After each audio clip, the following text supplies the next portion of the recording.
Good evening, everybody. Good evening, and welcome to KUMBTV's Eyes Up Mother Brown. We are live for West Ham United versus Brighton and Hove Albion tonight, Wednesday night. Pretty strange day for a game. We generally play Saturdays, Sundays, Thursdays in our current format, but here we are, Wednesday night, back in Premier League action. There is, of course, a full programme of Premier League fixtures this week in midweek. Some took place last night, the rest of them taking place tonight. We shall be keeping you up to date on all of those as we go throughout the evening. Of course, the main match for us tonight is West Ham versus Brighton as the Hammers look to bounce back from back-to-back Premier League defeats against Wolverhampton Wanderers and Manchester City. 1 second.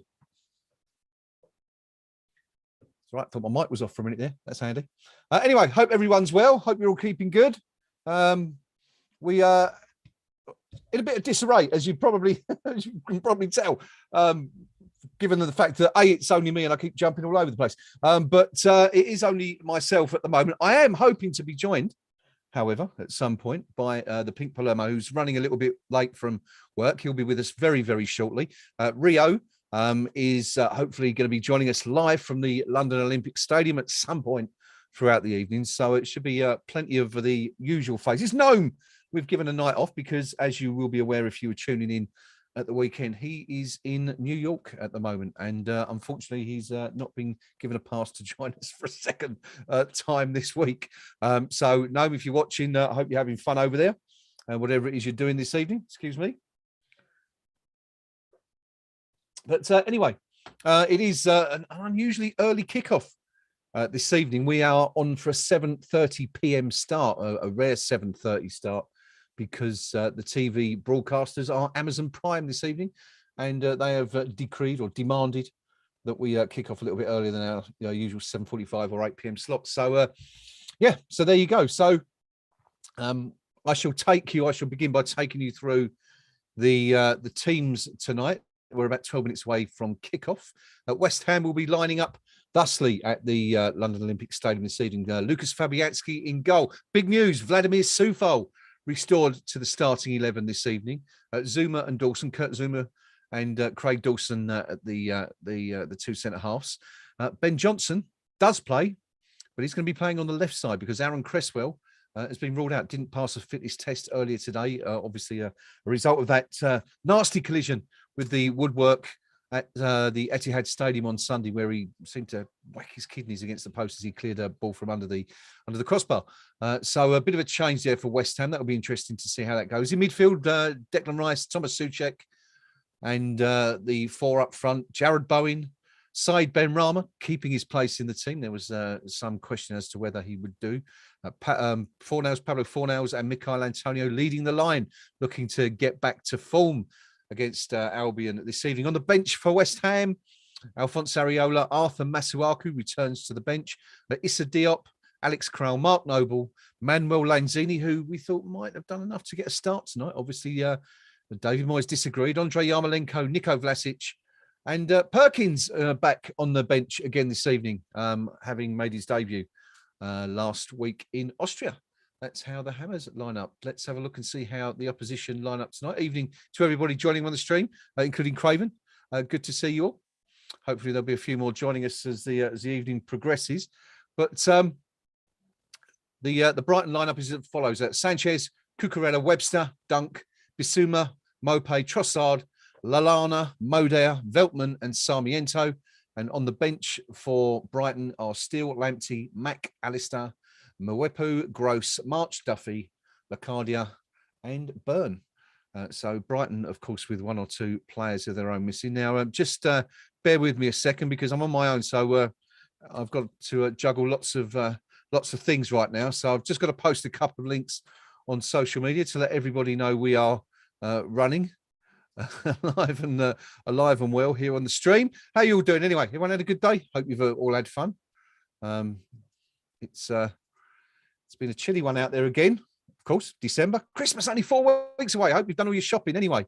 But I'm just about to be joined now, as you'll probably see on the stream, by the Pink Palermo, who, as I said, was running a few minutes late. It's just the two of us this evening, keeping you company for this one. Of course, as Craven has pointed out, Brighton have something of the hex over West Ham in recent, well, I say in recent games, since they returned to the Premier League 5 years ago. 8 fixtures, 3 wins for Brighton, 5 draws since, the 5 draws coming in the last 5 matches. So West Ham, you have to go back to 2011, I think it is, to find West Ham's last win against the Albion, coming in the season we were promoted, 6-0 win. Ricardo Vazquez scoring a hat-trick, I believe, if I recall correctly, that day. Good stuff, good game for West Ham, but we could certainly do one of those tonight. David Moyes' men, no panic, no concerns. He says morale is high in the camp.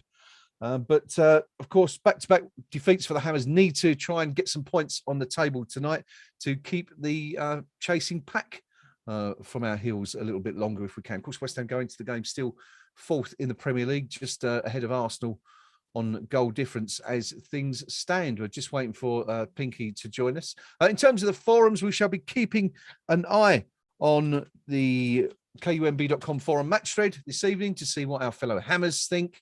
And for Brighton, we're going to be keeping a look at North Stand chat to see what the Albion fans think of the game. I'm going to take a little dive into there in just a moment, just to see what they're saying. In fact, we can do it now, actually, while we're just waiting for Pinky to log on. Okay. It's not particularly busy down there at the moment. But, of course, yeah, very interesting. Let me know what you think of this. Brighton fans booed their team off following their goalless draw against Leeds at the weekend. Of course, they have gone 9 games without a win, so you can understand why they're a little bit concerned, perhaps, down there at the Amex. But booing the team off, having only drawn them, it's not like they were hammered. I mean, they're not in Newcastle or Norwich territory right now, so seemed a bit strong. Graham Potter was asked about it during his press conference, and was very diplomatic in his response. Just said that the fans have got the right to have their say. They've paid their money. If they're upset, then they deserve to be able to show their feelings. I'm not sure he would entirely agree with that behind the scenes, but let me know what you think of that. You think the Brighton fans are right to boo their team? I think it's a little bit harsh for, I'm not trying to diminish the size of Brighton, but, this is a club that I guess, like most teams, are going to be making up the numbers in the Premier League. West Ham, of course, have been until the last few months when, we've been breaking into the European spots. Going into the game, Brighton's still 9th in the Premier League as they go into the game, level on points with Manchester United, only 1 point behind Tottenham, but yet booed off against Leeds the other day. But we shall see what happens tonight. Just still waiting for Pinky to join us. Pinky, you are on mute. I don't know if you can hear me, buddy, but you are on mute right now. We're about 6 minutes away from kickoff. The game being broadcast live on Amazon Prime this evening. If you haven't got an Amazon Prime subscription, you may be able to find a link or two for your viewing pleasure on the KUMB.com forum. There is a streaming thread on there, which may give you some possibilities of watching the game. Evening to Polaroid, evening to Hobo and everyone else joining us on the stream. Hope you had a good day, chaps. Let us know what your predictions are for the game. How you think West Ham are going to fare. Is this going to be a return to winning ways for David Moyes and the boys? Let's hope so. Brighton have definitely got the hex over us, as I said a few minutes ago, with having been unbeaten against West Ham in the last 8 games. Excuse me. So, and also let me know what you think about Ben Johnson coming in at left back. We've got Arthur Masuaku there. David Moyes clearly not fancying Masuaku. Of course, many people claimed that he was at fault for the first Man City goal at the weekend, being caught out of position. And we know what everyone thinks about Masuaku as a left back in a 4-man defence. There's not that much support for him playing there, or confidence even for the management team. So perhaps no surprise to see Johnson. Johnson, of course, has played left back plenty of times during his career, so he's not unknown to that particular position. Vladimir Soufal, good to see Soufal back in the team. What do you think? Does he deserve it? Very angry, wasn't he, last week in Austria? Had a permanent grimace on his face during the 2-0 win in Vienna. But back in the starting lineup for the first time in a few weeks since returning from injury tonight, which is good to see. So hopefully we'll see lots of attacking impetus from the Hammers coming on the right side. Not so sure how much Ben Johnson will be able to give us on the left, which of course is normal Cresswell territory, but hopefully he'll be able to profit quite a lot. What do you think of the West Ham team, folks, in general? I mean, I guess most of it, pretty much picks itself. There's only really a couple of areas I guess, of concern or question. It's whether or not Said Benrahma deserves his place in the starting lineup, or whether Lanzini should have come in tonight. Dawson and Zuma, do they start next to each other? Should they have started next to each other again? Let us know what you think on the stream. Anyway, I'm delighted to be joined by my good friend, the Pink Palermo, who has rushed home from work and to join us 4 minutes before kickoff. Pinky, timed that just well. How you doing? Yeah, I'm doing good, but good. It might be four minutes before kickoff on your stream. I'm in a hotel, and Okay. I'm just really struggling to get any bandwidth, frankly. All the dirty sods watching their mucky stuff. I don't know what they're doing, but so at the minute I'm struggling to see the game at all. So this could be like a talk sport phone in from about 20 years ago when they were in, they were sitting watching it on TV whilst pretending to be Moldova or something like that. So I'm trying, but right at this point it's difficult. All right. Well, fingers crossed. Let's hope we can get you a stream. As I said, there's plenty on the KUMB.com forum in the streaming thread. If you can get the bandwidth, of course. Yeah. It's the bandwidth. It's the problem. Are you on Prime? Are you a Prime member? Yeah. Okay. Yeah, I am. It really is just a question of the bandwidth itself. Well, let's hope that sorts itself out and we get you on in time. Anyway, you were, of course, in Manchester at the weekend to watch that game. Pretty chilly one, wasn't it? All in all. Yeah. I mean, it wasn't the warmest of days. Wasn't the best of performances. But that's because the opposition just don't let you play that well. Sometimes you have to remember there is another team playing, and if it's Manchester City, there's a reason why they've won the league a few times in recent seasons. Yeah, it isn't because they're lucky. So the conditions, you can say they're the same for both sides, but undoubtedly in the first half, City adapted better to the conditions. They really did. I know early doors we had the glorious chance in the first minute or so. Yeah. And goals change games. Score then, it's a completely different game. But we didn't, and as they say, the rest is history. So for my money, a fair result. I've actually got a picture now. I can see a Brighton player on the field. Okay. So well, you're ahead of me because I'm still watching an advert for Man U and Arsenal. So I've got the Prime thing, but there you go. As long as you've got it, that's the main thing. We're good. I was kind of surprised at that. I think it was sort of the general consensus that the adverse conditions that the players were subject to on at the weekend would have helped West Ham more, or at least acted as a leveler. But it didn't, did it? It's sort of once it started to come down midway through that first half, we kind of sort of retreated into our shell, and they seem to, just put us under even more pressure. Yeah, I mean, obviously their team full of players that used to play agricultural football, from the lower leagues. That's why they adapted. Our silky skills that have been used to playing on carpet. I mean, and a relatively new carpet as installed by the Baroness for our benefit recently. Indeed. We just couldn't cope, with the conditions. But I mean, joking apart, if we're going to start getting stuck into our team because we're lost by the odd goal in, Man City, then we really are raising the bar to a very high level indeed. I think, sometimes you've got to have a reality check and say, in recent years, they've been putting 4s and 5s past us with consummate ease. Sunday afternoon, they had to really work for it. And they worked hard, and that's the thing with Man City. People forget how hard Guardiola's teams work. Everyone groans when Conte turns up as your manager and goes, "Crikey, it's double training all week." Yeah, well, Guardiola, he just makes his players do it on match day. And if you don't run, you don't play. And funny that our manager has the same philosophy. So, tonight, Brighton, they're the bogey team. We're underway here at the London Stadium, and West Ham United. Yeah, dare I say, on the attack, ball now back in the keeper's hands or at the feet of the Brighton keeper. 0-0. Doesn't look to be a full house or anything like it at the London Stadium, which I can't criticise because I'm sitting here in Glasgow. So I'm slightly compromised on that position. But I would like to say a KUMB big welcome back to my mate Keith, who's been very unwell for 2 years. Tonight is his first game back at the London Stadium for over 2 years. So, Keith, welcome back, mate. And we look forward to seeing you at Burnley, because anyone can do the LS. Let's see you at Burnley, mate. Then I'll truly believe you're back. But Nice yeah, one. glad. I just sent me a text 10 minutes ago saying he's in his seat for the first time in a couple of years, which is great. Oh, nice. Well, I hope, Keith, you enjoy the evening.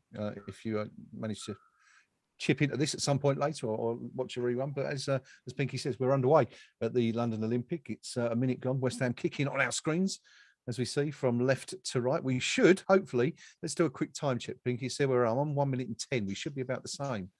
I'm 1:17 now. Okay, you're at 3 seconds ahead. So you've got first is. We're just seeing Brighton attack down the left. Ball played into the box, but it's too far inside. Ben Rama picks it up on the far post. Predictions. What do we reckon tonight? 5-0 West Ham.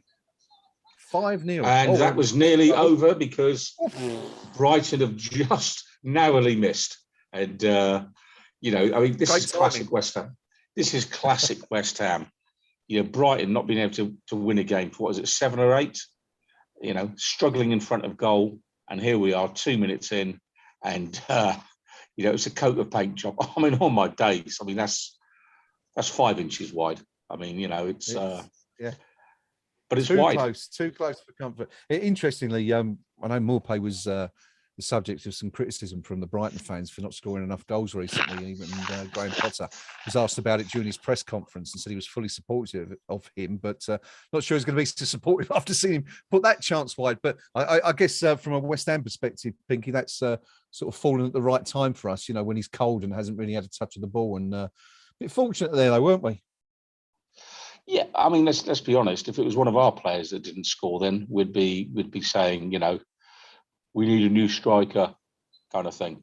We'll be straight into it. And Brighton fans will be the same. I mean, they'll be looking at him now and going, we need an upgrade. But in fairness to, you know, Tony Bloom, the Brighton Hove Albion, you know, owner, he has backed his club with some serious dollar for a long time now. And I'd like to think that the Brighton supporters at least appreciate that where he's taken them from and where they are now. And, you know, reality check. If they finish as a mid-table Premier League club, outstanding, you know, absolutely outstanding. Graham Potter's, you know, gets rave reviews. You know, anyone you read an article about him, it's always positive. So I'd say decent manager, decent owner. You know, a fair enough ground for what they are. I personally hate it because of where it is, but you know, if you're a Brighton supporter, you'll be watching the With team. You know, and what have you? You take it all day long. Yeah. Was it the Falmer Stadium they played at that day when Repco went a bit bonkers? Is that what it was called? Yes, the athletics ground. Yeah, you know, funny enough, I used to prefer going to watch them in those days down there. You know, it's a completely different setup, but you know, the modern game, everyone's got to have a shiny new stadium, and then Kel Surprise, none of them can afford to buy a player. Who'd have thunk it? Indeed. Yes, I am thinking of you. Have a corner. We have a corner. Got our first corner, 5th minute. It's Pablo Fornals floats it in from the left hand. Says a great ball in. Oh, it's in the back of the net. Oh, we've scored. And it's Thomas Souček. Let's just make sure that there's no VAR check on this one. The ball delivered into the near post. Thomas Souček, who's been criticised a little bit, isn't he, for not scoring enough goals of late. Rose, and that, I mean, Pinky, that's almost identical to the goal that Ogbonna scored a few weeks ago against Liverpool, isn't it? It's the trademark West Ham set piece goal. Yeah. You know, I mean, this is what, dare I say it, we're famous for at the minute. And, you know, a criticism I'd have made of us at the weekend, you know, our corner kicks never beat the first. Just cracking up a bit there at the moment, Pinky. We seem to have lost Pinky momentarily. Hope he'll be back. Brother in Australia doesn't know that showbiz never ends. You know, there you go. Yeah, we have got you back. So sorry. Sorry, I had a phone call on from a brother in Australia. You know, said you know, should be watching the show, not trying to ring me up. But no, I mean, the criticism of us on Sunday was from corners, set pieces, we never beat the first man. That corner kick, absolutely perfect. Yep. Met by Thomas Souček, the glancing header, in it goes. What more could you want? And, for us, an early lead against a bogey team, absolutely. Because if it means nothing else now, it means Brighton have got to come at us to try and get something from the game. And we just love a team that leaves space at the back. And so for us, that's a good start. Very happy indeed with that.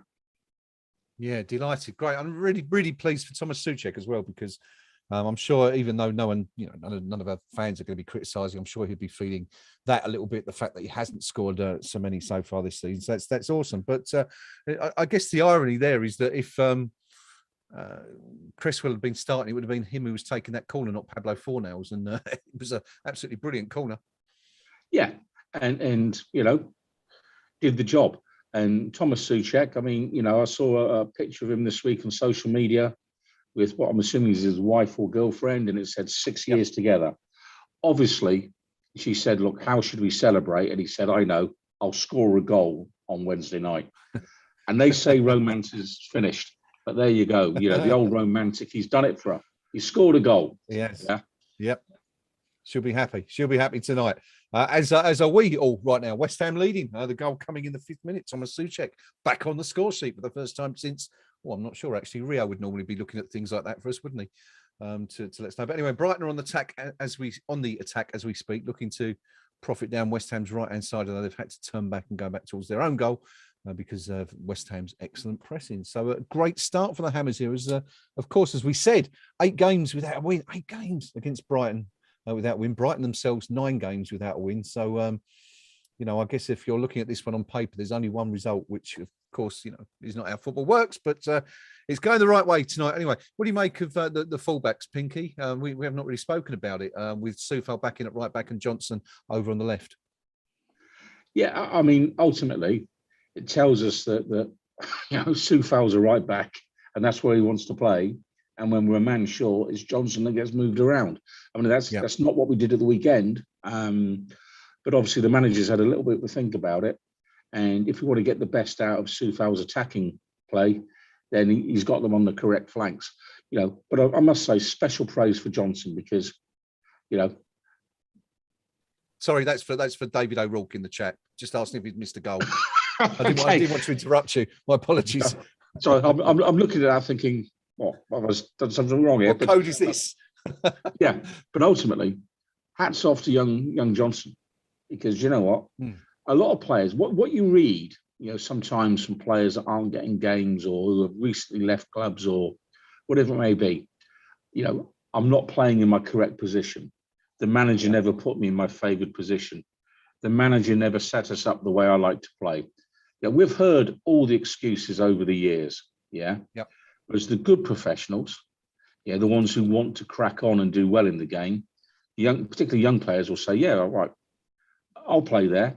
And I get the impression with, young Johnson, if David Moyes said to him, look, we actually need you up top today, would you mind giving it a go? His attitude, I suspect, would be, yes, I'll give it a go. And that's what you want, because that's how you get squad harmony. There's nothing worse than a rotten apple just there saying, it's not my favourite spot, so I don't want to play, and all feigning injury, I've got a back strain and all that rubbish that some of the richer players might think that they can get away with. So, good management by Moyes and great attitude by Johnson. Brighton on the attack here now, in possession on the right-hand side. Someone just does like a Scott Parker 360. It's on the right flank. We're comfortably defending. Oh, they've got him behind us here now. Ball comes in. Well tidied up. Can't see who that was. Was it Rice that tidied that up? No, it was Souček that tidied up there. So, good bit of tidying up, and now West Ham are pouring forward, absolutely pouring forward. It looks like you're ahead of me on the screen now. I'll leave you with it. You can take this. Yeah, Soufal hits the ball, strikes, keeper spills it, and again, a proper striker following in, and that's 2-0. But Mikel Antonio, as good as he does for us, doesn't quite have that sniffer's, sense. And when the Brighton keeper spilled it, Mikel was just slightly too far away from it. And, maybe I'm being hypercritical there, but that could have been 2-0 West Ham. And the Brighton player is down injured at the minute. Can't quite see who it is. Yes. Yes, I think it was I saw a 6, so I'm assuming it's Sarmiento because he's the only player in their starting lineup with a number 6 in the name. So that's one to watch. But it's kind of interesting. We also, Yeah. just a few moments before that, Pinky, we saw Fornell's try his luck from 45 yards and Soufal having to go from outside the box. So they've obviously been told to have a go tonight. I don't know if they've any perceived weakness with Sanchez, the keeper, but yeah, as you say, there is a player down receiving treatment. It's not Muck Sanchez, is it? Dodgy Scottish goalkeeper. Yeah, I mean, I'm just thinking, maybe the message has got out dodgy keeper, which usually suggests Scottish blood in them somewhere. But no, I mean, sorry, just on the Soufal shot, I saw Bowen was actually following in, so he was right on top of it. But my point still stands about a proper striker there who would actually a split second sharper, if you've got that ability, then you find yourself 30 years later presenting match of the day with grey hair. And that's what we're lacking at the minute. So the Brighton lad is going off at the minute, number 60. I mean, where do they get these squad numbers from? I mean, do me a favour. Where's he got his haircut from? Yeah, he doesn't look good. I don't think he's going to be coming back on, do you? But looking at the way he's limping off right there at the moment. So Brighton in all sorts of trouble without a winning 9. A goal down after 6 minutes, and there's a substitution coming on in place of Sarmiento, who's number 20, March. It's not looking good for Brighton so far, which is obviously very, very good for West Ham. But I was just going to say, you're in dangerous territory mentioning dodgy Scottish goalkeepers, given your location right now. You reckon? Listen, I go into pubs in the middle of this city, yeah. And I kid you not, in when the Euros were on, me and a colleague, I'll push the boat out with a few comments. He's in with his England shirt on, no problem whatsoever. Come and have a go if you think you're hard enough. And I know we've got someone that tunes in called Steve Page. This is a different Steve Page, Steve from down in Tilbury, and he's up here working with me at the minute. He's over in a bar outside of the hotel somewhere. If you're tuning in, Spaggy, evening sun. He left work earlier than me tonight, so very sensibly. Yes, I can tell you that the other Steve Page doesn't hail from there these days, but did used to live in Tilbury, which is interesting, I guess. There you go. This town ain't big enough for the both of us, obviously. One had to go. But anyway, 13 minutes in, West Ham leading Brighton, who've had an enforced change already by 1-0. The only goal of the game coming from Thomas Souček, a header, well-worked routine, straight off the training ground. Pablo Fornells slinging it to the near post, and Souček rising like a salmon to flick the ball on and put it in the net. Very, very similar goal, as we said, to Angelo Bonner's goal against Liverpool here a couple of games ago. But all looking good for West Ham so far. Let's have a quick look just to see what everybody's saying. Yes, David, apologies. As Pinky was talking, I was trying to signal to you to let you know that that's 0-1. It's that one. I've got to do it backwards here.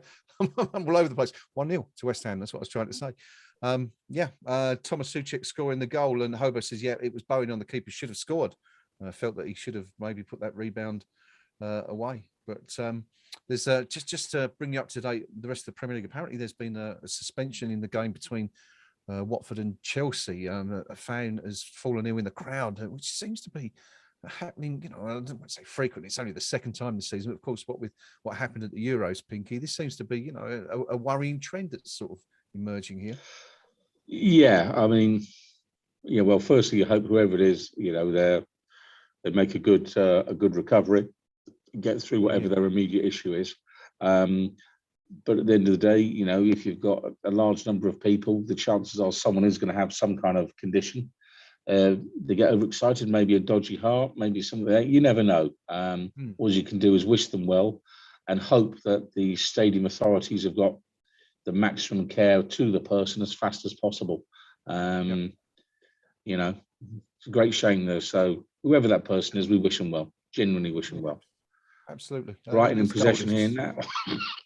West Ham recover the ball though, and oh my days! I mean, I know we like to play a bit of football, but not there, son. Just hoik it, Rose Ed, anywhere, far end of the field.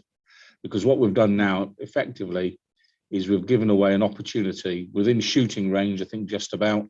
And, it's It's the sort of thing we used to criticise Mark Noble for, the lunging tackle, just Yes. kind of like just outside the D kind of thing. Yeah. Yeah, we've missed that, haven't we? We really have. I've got to be even-handed about this. You know, if we got stuck into one of my all-time heroes at West Ham, you know, for it regularly, I would tell you now, any other player that does it is going to get pelters, because that's how it's got to be, you know. And you've got to be consistent.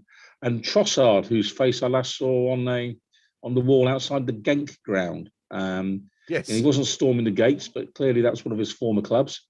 So either that or he's got a twin. I reckon looking at this now, he's about 25 yards from goal.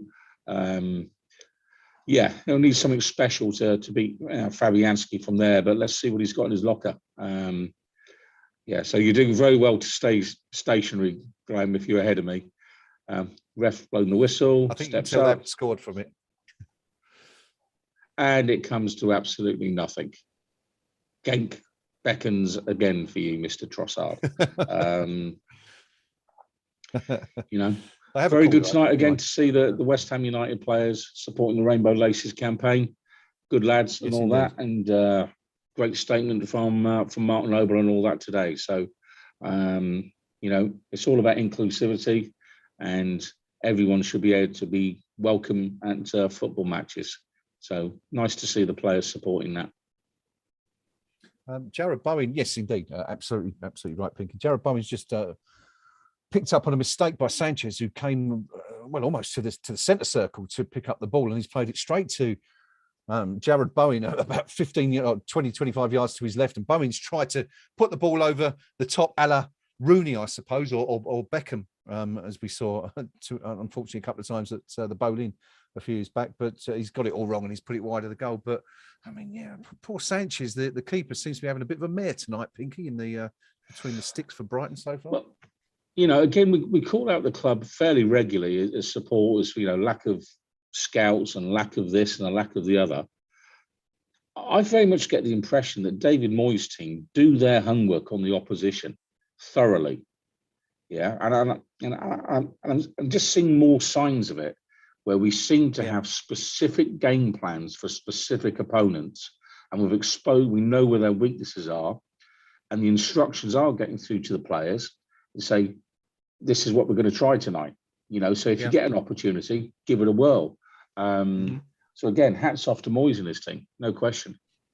Yeah, definitely fair play to well drilled. Yeah, fair play to Bowen as well, because, you know, if it works, you're a hero. If it doesn't, people go, oh, you know, could have played a teammate in. But you know, they don't get an awful lot of time to think about their options at this level of the game. Because, you know, if you want 2 or 3 seconds to think it through, the moment's gone. Brighton, dangerous looking ball coming in from the left from Trossard, who seems to be everywhere at the moment. They've still got the ball in West Ham's box, but Vladimir Soufal manages to put a foot in. Brighton retain possession. West Ham just under a little bit of pressure at the moment.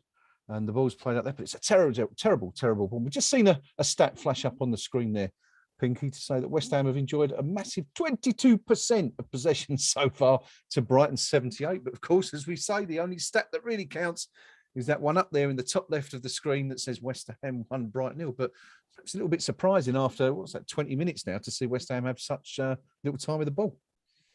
Listen, as every young teenager in London will tell you now, you don't want to get caught in possession. We all know the rules at a young age, yeah? So I'm not sure this possession thing's everything it's cracked up to be. And, you know, goals come from mistakes. And a lot of the mistakes are made when you're in possession. Yeah. You know, without it, you can be well organised. You can have your structure, you can have your shape. And you can say, come and break us down, let's see what you've got with all that possession. And you know, I'm comfortable without the ball. I really am. And I know historically as a West Ham supporter and all the rest of it, you know, we're all supposed to say, no, we want to have the ball, pass and move, you know, and all the rest of it.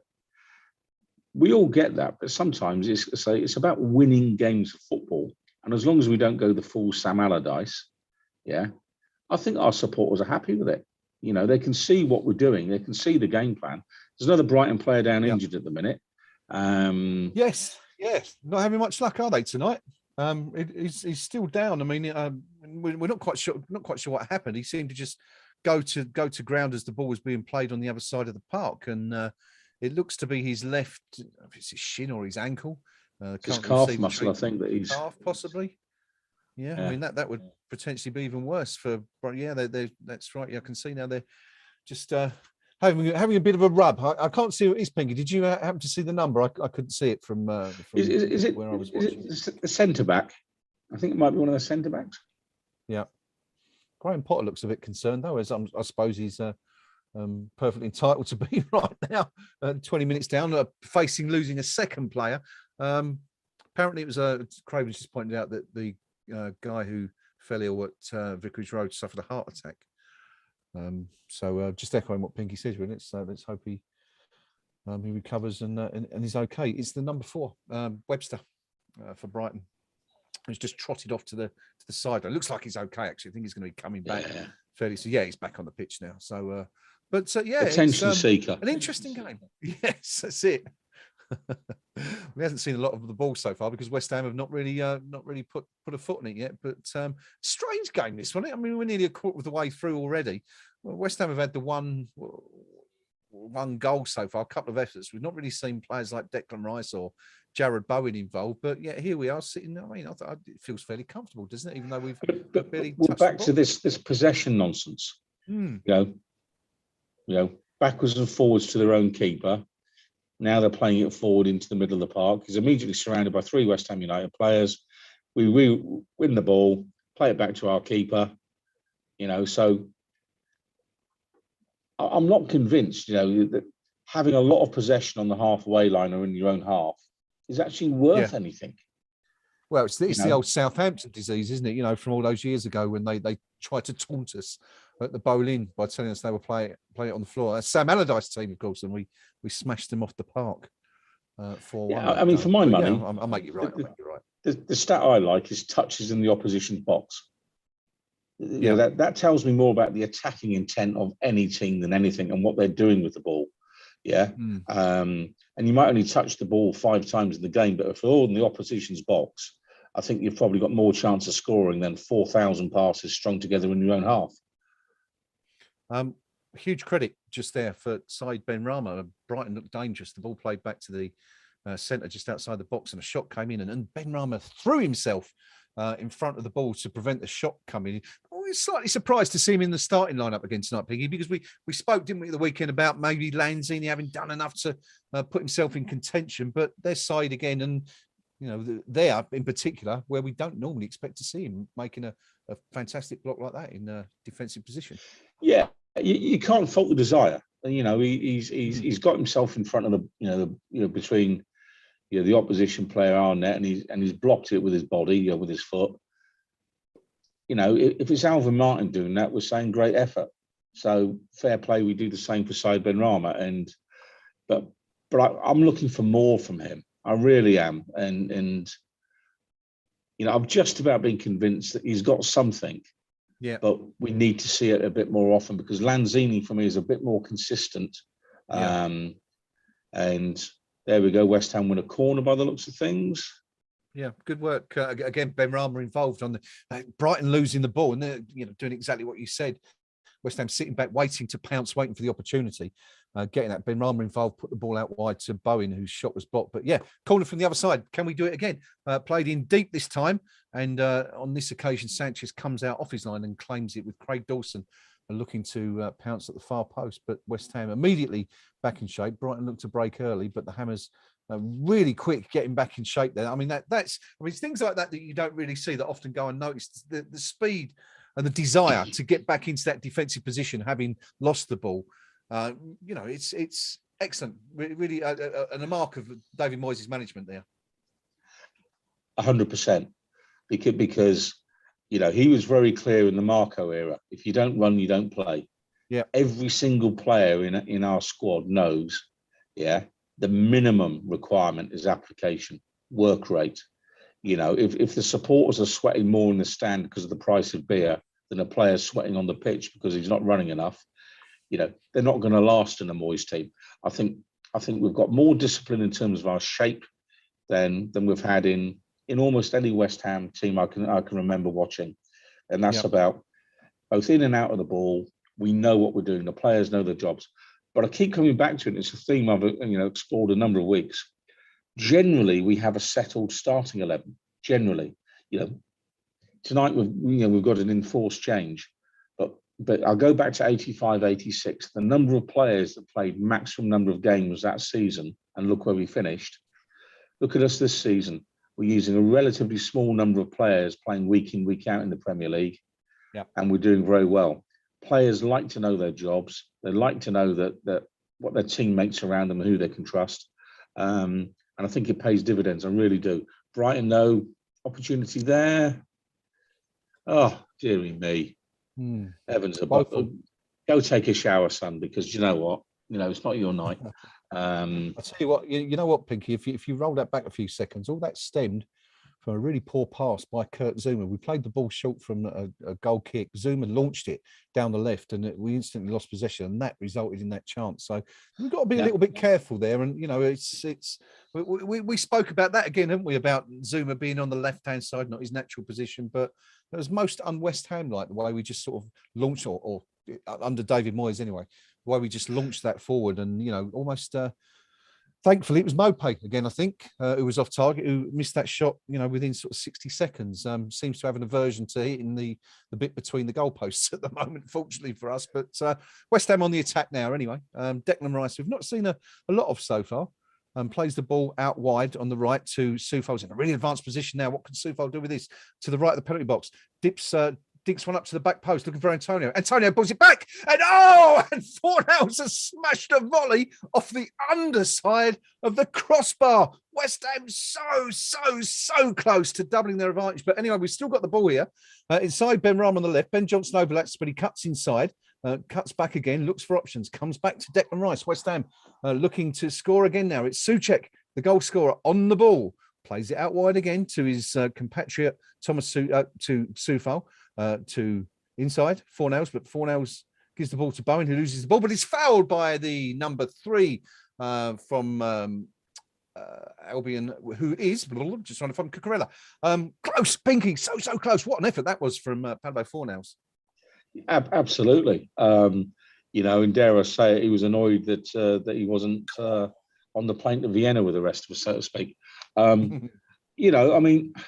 A stat was just flashed up a moment or two ago. Passes completed. West Ham 25, Brighton 148.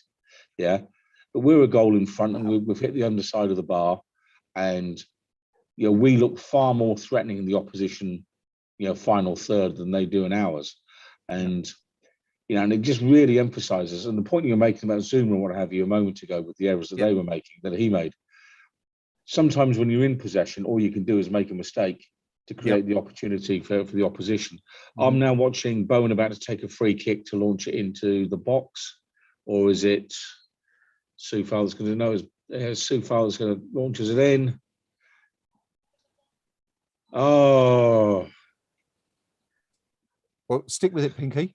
Stick with it. Yeah, okay. So what we had there was, cross came in, headed down, and can't recall who it was, but he tried to set the ball back for Antonio, but it was a poor touch, and Antonio couldn't get on the end of it. What we're now seeing, ball in the Brighton keeper's hands. Moyes now giving some instructions to the players, and Brighton in possession currently deep in their half. Bowen then does cut a ball out. Superb work by Jared Bowen. He's now battling away, keep possession in their end of the field, and an infringement there, but what an absolute brilliant piece of desire. You could say he's on fire, and we know the rest of the song. Because what he's gone and done there, he's intercepted the ball. He nearly had it taken back off him, and he's battled away there. So even as Brighton are trying to go the full pep and play it out from the back, thanks very much, we'll stop you there. I love seeing that kind of thing from players, because, if you're a defender and you see one of your attacking players defending from the front, dare I say it, Ian Rush style, like he used to do all those years ago for Liverpool, it gives the whole team a boost. Brighton coming down the left-hand flank now. Bit of a poor ball played into his own player. Turns. Brighton just outside the box. Cross comes in, collected there by Ben Rama again, distributed out. And again, bit of a tussle in midfield there between Fornals and their lad. Basuma. Again. It was Basuma who took a dive, wasn't it, a few minutes ago out by the left when I think Soufal brought him down. I think he looked a bit frustrated there. But picking you up on that point from Bowen, the second time he did that, of course, a few minutes ago when he had that opportunity from inside his own half, it's exactly the same thing. Anticipated the pass, picked it up and, put himself in a good position. So Bowen's really, really on it. I know he couldn't get to the spilled shot earlier in the game. Who was it who had the shot? Soufal, wasn't it? Had the shot after 10 minutes. And so Bowen's really, really sharp and alert tonight. And, I get the feeling that if he carries on like this, a goal or two won't be too far away. I suspect his missus might be saying, look, I've got to listen to that rude song, so I may as well see you score a goal. So score a goal and I'll forgive you. Oh, whatever they do. I don't know. But, who'd be a footballer? Who'd be a footballer's girlfriend? Heavens above. I mean, her old man must cringe when he's watching the famous West Ham these days and he's listening to that. Be sitting there going, my little girl. But there you go. It's the price of fame. Yeah, it's a bit of a double-edged sword, that one, isn't it? I suppose there'd be some kind of intense pride that, his daughter is dating a West Ham player, being a big hammer himself. And then, of course, you've got to deal with that. But there you go. Anyway, who was it who just said, asked if Pablo Fornals has hit the ball more than any other West Ham player? Spencer Neal, yes. Has there been anyone in the history of West Ham football who's hit the woodwork more than Pablo Fornals? Certainly done it a few times. And I mean, that was a great effort, wasn't it, Pinky? I mean, that was so unlucky. Sanchez will beat. Yeah, I mean, and you look at that and you say, had it gone in, that'd have been up there rivaling Lanzini's goal at the weekend. Yep. So we're not scared to have a crack. And again, what a contrast with teams of recent West Ham vintage, where you have a shot from outside the box, and the next thing you're seeing are bullets from the firing squad. What's the old thing? I miss 100% of the shots I don't take, and things like that. Yes. We've just seen West Ham come very close. Declan Rice involved in a move on the left-hand side, put the ball in for a Thomas Souček who dived full length to try and meet it, and just inches, maybe a couple of feet actually. Bit of artistic license away from connecting. But do you know what? That's something you don't see these days. Do you remember in the 70s, match of the day, when you see all those reruns, right, and all those best stars, the amount of diving headers that you used to see back in the day scored, you just don't see it these days. No, you don't. And sorry, can you bring it in, please? Yeah. Yeah. Okay. In you come. You got it? Yeah. You can plug it on there, mate. Sorry. Yeah. Room service doesn't wait for a gap in play. It's not how it works. Okay. All right. There it is. Room service for Pinky. Wonderful. So where do I get that, guys? Is there what? Can we get something like that down here? For those watching the KUMB stream this evening, or Eyes Up Mother Brown this evening, this is the standard issue for all the presenters. We all get gourmet meals sent to us at our home addresses that we can enjoy. Yeah, right, as we say in Scotland. But you're going about diving headers. Yeah, sorry. And what have you. Funny enough, I mean, we were just talking last night at dinner about the old gag where the punchline is, with the chap who meets the old chap in the old Indian in the Wild West in a bar, who's got an amazing memory and he can remember anything from 20 years previously. And the punchline is they have 20 years apart, but the conversation was, he was describing, that someone had just scored a goal, in whatever game they're in. 20 years later goes back and meets him, and the Indian says, how? And the punchline is diving header left-hand side, But no, I mean, you don't, what? But, you look at, the pace of the modern game. Yeah. Would you be throwing yourself head first at a wooden post? Yeah. We saw what happened. Was it Cresswell at the weekend when he was colliding with the post? Yeah, nasty that one, wasn't it? Nasty collision, that one. It looks like Brighton are losing another man, Pinky. Webster, who went down a few minutes ago, as you correctly pointed out, was having a bit of treatment on his calf. It's lasted just a few more minutes and he's off. And Shane Duffy is on the pitch. I thought Duffy had gone to Celtic because he must have come back. I thought he came from Celtic down to Did Brighton. he come from Celtic? I think so. I mean, totally lost now. You know, at the end of the day, you start buying, players from lesser leagues. You're always taking a chance, but Liverpool will tell you Virgil van Dijk they think is a very good player. I don't know. I mean, how does it work? But well, one thing about that's 2 players off for Brighton now. There are familiar patterns that happen in football. One of which is when you're sliding down the table and you can't buy a win, you then start to pick up injuries because do you know what? Deep down, the players know they're heading in the wrong direction. Yeah, and I'm not saying they're faking it, but I've just got this view that what goes on when you're towards the top of the table, the adrenaline that's pumping through you and the enthusiasm and all the rest of it, it protects your body. I'm convinced it does.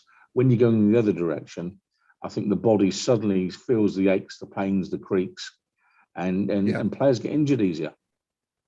And there'll be, maybe we've got Dr. Kildare watching or something like that. We'll say, what a load of old tosh. But you always notice, that it's like when you're in relegation scraps, games that you should have won, you never do. And you come away going, how the hell did we lose that?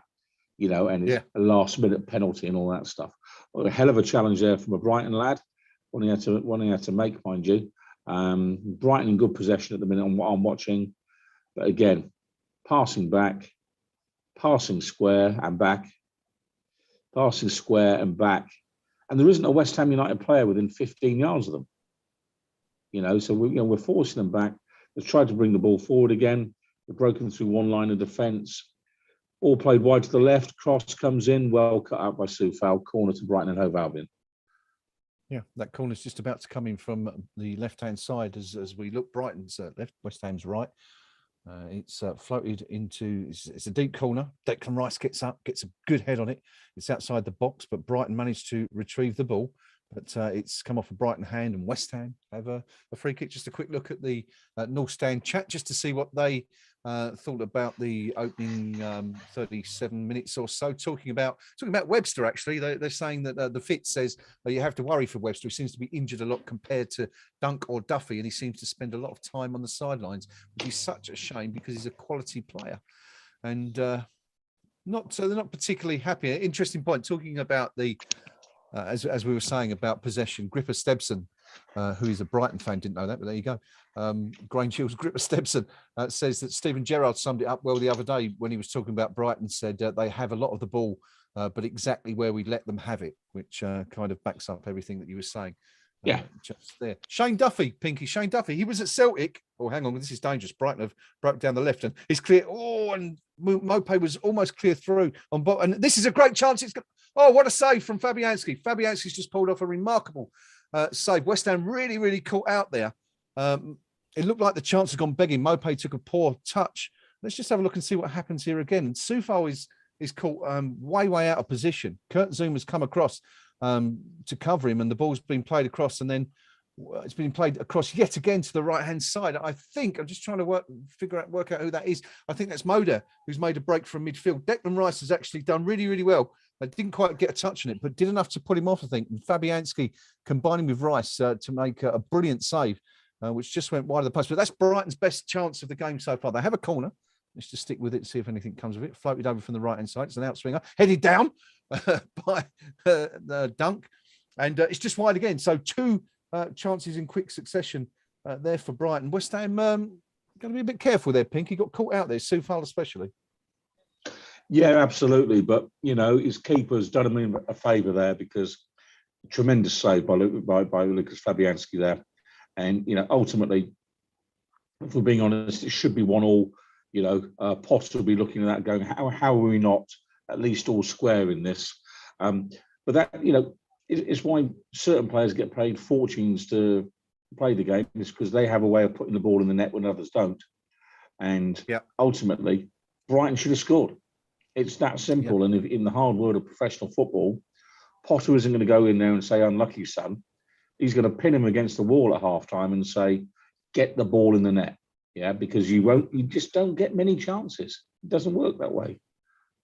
No, they've had a couple of really, really good chances so far, Brighton. None more so than that one, and also Mopé's shot after a little more than 60 seconds. But West Ham sort of living on the edge a little bit here. It is still only one goal the lead at the moment, but Brighton have probably had the better chances, you'd have to say, so far. I was going to come to Shane Duffy. We're just in Brighton. Have got the ball in the midfield area. It's played down the right-hand side, but it's put straight into touch for a West Ham throw. Shane Duffy, we were musing over where he'd come from. He actually was at Celtic on loan last season. All right. From Brighton, and returned there in the summer. Right, that's what it was it? Okay. Yeah, they bought from Blackburn in 2016 for 4 million. And he'd been a bit of a journeyman, actually. Started as a youth player at Everton, a few games for Burnley, then went to Scunthorpe, Yeovil, back up to Blackburn, and came through the ranks that way. But yeah, there you go. West Ham on the right-hand side. Soufal bursting forward, out wide to Jared Bowen. Jared Bowen's out on his own, cuts back inside, looks for options, plays it short back to Thomas Souček, who goes square to Declan Rice, 40 yards from goal. Rice looks up, plays it out left to Ben Johnson. Johnson's going to have to come back. There's no one supporting him there, but for a change, it's West Ham doing a bit of attacking. Played outside again to Ben Johnson in good old Aaron Cresswell territory. It's going to come back onto his right-hand foot, plays it in. It's a bit short for Antonio, but it's a really, really bad clearance by Duffy. I think that might have gone out for a corner, actually. He sort of skewed it off his foot. And I think that's going to be a West Ham corner. Yeah, it is. Yeah. Bit of a huge error from Duffy there. And that means the big guns go forward. Dawson, Souček, Zuma, as Pablo Fornals moves over to take the corner, given a rousing reception from the Hammers fans over there on that side. Can West Ham profit again from a set piece? It's the same side that we scored from earlier in the game. 3 minutes to go. Floated in. Dawson looks to get up, but he's beaten to the ball. Said Benrahma picks it up, tries his luck, and it's just wide of the post. Still West Ham United 1. And he said Brentford. It's not Brentford, is it? It's Brighton. Brighton nil. 3 minutes to go to half time. Do you want me to carry on, Pinky, while you're eating, or are you good to come in? No, you're right. I'm having a chip in between, and I'm just at the point where we're just about to take the corner, so I am a little bit behind you at this point in time. But yeah, I mean, ultimately, my take on where we are on this: Brighton have had all the ball. We've had a couple of chances. We've taken one of them. Yeah. Brighton have had a good chance and they didn't take it. Yeah. And you very much get the feeling that's going to be the story of their season, of missed opportunities, missed chances. And that'll be the difference between them finishing, say, 14th and maybe 8th. Because I don't think this is a bad Brighton team at all. I think they're probably one of the better teams they've had in their history. But ultimately, this is such a tough league. It really is. That when you get the sort of opportunity that they had, if you don't take it, it's not goals you're missing, it's points. It's that simple. Yeah, and also West Ham just been awarded a free kick foul on Jared Bowen, who's just feeling his back. Went over the top of a player. Let's just stick with this one. Play down the right-hand side. Declan Rice, can he keep it in? He can. Hooks it back across the penalty box. Said Benrahma goes up, but beaten to the ball. And Brighton have got an opportunity to break now, but no, it's only hooked as far as Kurt Zuma. West Ham looking to build again, hopefully. Well, we've scored quite a few goals, haven't we, right at the end of the first half? So let's see if we can get another one here. Said Benrahma out on the left-hand side. He's going to cut inside. Does so, looking for options, plays it to the back post. It's a poor ball from Said Benrahma. Just seen the very best and the very worst of Said Benrahma here in the first half, haven't we, Pink? That brilliant challenge we spoke about earlier, and also involved with a couple of quick breaks. And then we saw the shot a couple of minutes ago, which was like the Benrahma from last season. Completely took the wrong decision, shooting from 25 yards, and then another poor ball. But very hit and miss at the moment, isn't he? Not quite on his game, at least as much as he was at the start of the season. Yeah, and different schools of thought. Is it confidence? Is it he's just a little tireder now than he was at the start of the season? Yeah, and so forth. With maybe a few too many miles. I've expressed the view in recent weeks. I'd like to see Lanzini start matches. And assuming he's on the bench, because I've not seen the lineups in that degree.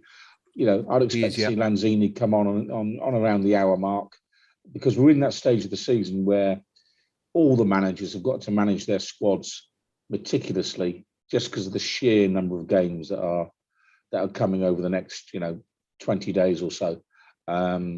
So I'd be very surprised if we didn't have 3 subs on in the second half and totaling the best part of 80 minutes between them. Because you've got to do it. You just got to change some of the players around. I mean, some of these players, I'd like to look at the minutes played in out of available this season, of games that were played, but a few of them must be pretty close to 90% of the minutes we've played, I would think. Yeah, it's quite a few, isn't it? I mean, Cresswell, of course, had played in every game until he was rested last week. Declan Rice has been out there an awful lot as far as outfield players go. Souček. We've just seen Souček, of course. Yeah. Well. Antonio. I mean, they're all getting plenty of miles in them. And again, when you're winning, the muscles don't ache quite as much, and you can go again. But your body, in the end, it's the pace of the game in England is such, you just can't do it week after week after week and 2 and 3 times in a week. You just can't do it. The players that do it, and I'm talking about your Frank Lampards of this world, are freaks of nature. They're once in a blue moon players that can stick in 700 games at this level. You're not going to see many of those going forward. You're really not. And one of the things I've got with Rice here now, if he gives us another 2 seasons, we'll have had his best years, because in 2 seasons' time, he'll be close to 220 games under his belt. Yeah. Yep. And, we'll have had some very good years out of Declan Rice if we just hang on to him for another year or so. We've just seen quite a late challenge coming on Kurt Zuma. It's actually not really. It's a bit of a coming together. It looked worse than I think it actually was when you get to see the replay. Zuma went down after a pretty late challenge. I think it was just an accident. There was no malice in it at all. Yeah, I mean, they both went for it. I mean, let's not muck around here. It's I think he's done the right thing there. I don't think he's not booked anyone. Seemed to be fair enough. I'm still playing here. We've got 4 minutes added on. We didn't mention it, Pinky. Obviously, Brighton, a couple of changes has led to that rather unusually long added on time at the end of this first half. Yeah, I mean, Zuma there, the follow through with his foot that played the ball, and where the foot lands. VAR had a look at that. There might be a case to answer under the way they currently rule the game, because we've seen it in recent times, haven't we, where players have followed through with kicks and made contact with the opposition. And just looking at that was such a full-blooded challenge from Zuma, in an attempt to make sure he won the challenge. It wasn't that pretty, let's put it that way. No, it wasn't. It could have been worse, but fortunately, everyone's okay. That's the main thing, as we're in the final few seconds of the first half. 4 minutes, as we said, added on at the end for those injuries earlier to Sarmiento and also to Webster, both of whom were replaced. A couple of injuries for Brighton in that first half. About 15 seconds left to go. Brighton have the ball on the left-hand side, looking to spring a surprise. And it certainly would be if they scored in the final few seconds, but West Ham have the ball back, and that should be enough. Ben Johnson launches one long down the left, looking for Side Ben Rama. But surely that's going to be the whistle. Oh, and Ben Rama's managed to profit as it's been given away. Now Ben Rama's through, and he's got Fornals cleaning the box if he can find him. Oh, it's a poor ball, but Jared Bowen's picked it up. West Ham still attacking. Declan Rice on the ball, plays it out left again to Ben Rama. Ben Rama's going to look to, no, he's played it short to Rice. Rice out wide to Johnson. Can Johnson get it in? Time is rapidly running out here. It's going to have to come over quickly if West Ham are going to do anything from this. Rice with the ball again, 25 yards from goal. Squares it for his midfield partner, Souček. Souček out wide to Soufal. Can Soufal get it in? Plays it down the line, Bowen. Bowen's just onside to the right of the box, but it's all too much. And the half-time whistle's gone. West Ham needed to sling that one in there. What a chance that was. If again, Side Ben Rama involved, Pinky, if he could have found Fornals there, he's clean through. Yeah, absolutely. And, he only had two options there. One was Fornals, and I think it was Antonio then coming in from deep. But to fail to find either isn't great, because he'd done the hard work. He picked up possession, he'd beaten his man, got him behind him, and just a poor ball into the middle. But, let's not cane him for things that we let others away with. You know, this is my charitable night to Ben Rama. Is Yamo on the bench? He is indeed. Yep. Fantastic. We've got, just to run through it quickly, Ariola Masuaku, Issa Diop, your favourite, Alex Kroll, Mark Noble, Lanzini, Yarmolenko, your other favourite, Nico Vlasic, and young Perkins back on the bench again. Maybe get a few minutes if there's an opportunity to do that at the end. But anyway, that's the first half over and done with. West Ham leading by 1-0 at the London Olympic Stadium. The only goal of the half coming after just 5 minutes. Thomas Souček back on the score sheet, converting Pablo Fornell's corner from the near post, almost identical goal to the one we scored via a Bola against Liverpool a few weeks ago, and that's enough to put West Ham ahead. But it hasn't been plain sailing for the Hammers so far. I mean, Pinky, we going right back to the start of the half, and it was the whistle had barely left the referee's mouth, shall we say, before Mope had a really, really good chance to put the visitors ahead, and he just tracked that shot wide. I mean, what was it, about a foot wide of the post, and Fabianski was beaten. Reckon about 5 inches. I mean, it was close. But close doesn't count. You know, and you know, even hitting the post. I mean, I'll contradict myself when we talk about the underside of the bar, but you know, the post is all part of the goalkeeper's defences. You know, that's why the posts are there. So ultimately, you know, you only get a goal if it goes in the net. You know, nearlies and oohs and ahs, yeah, they just don't count. And you know, the opportunities they had late in the half, which I think was the bigger crime not to score from a Brighton perspective. Yes. You know, Graham Potter will be in the dressing room now, absolutely tearing into his players for poor finishing, because you know, David Moyes is going to look at that and he'll go, okay, I can see what we need to fix to stop them getting those opportunities.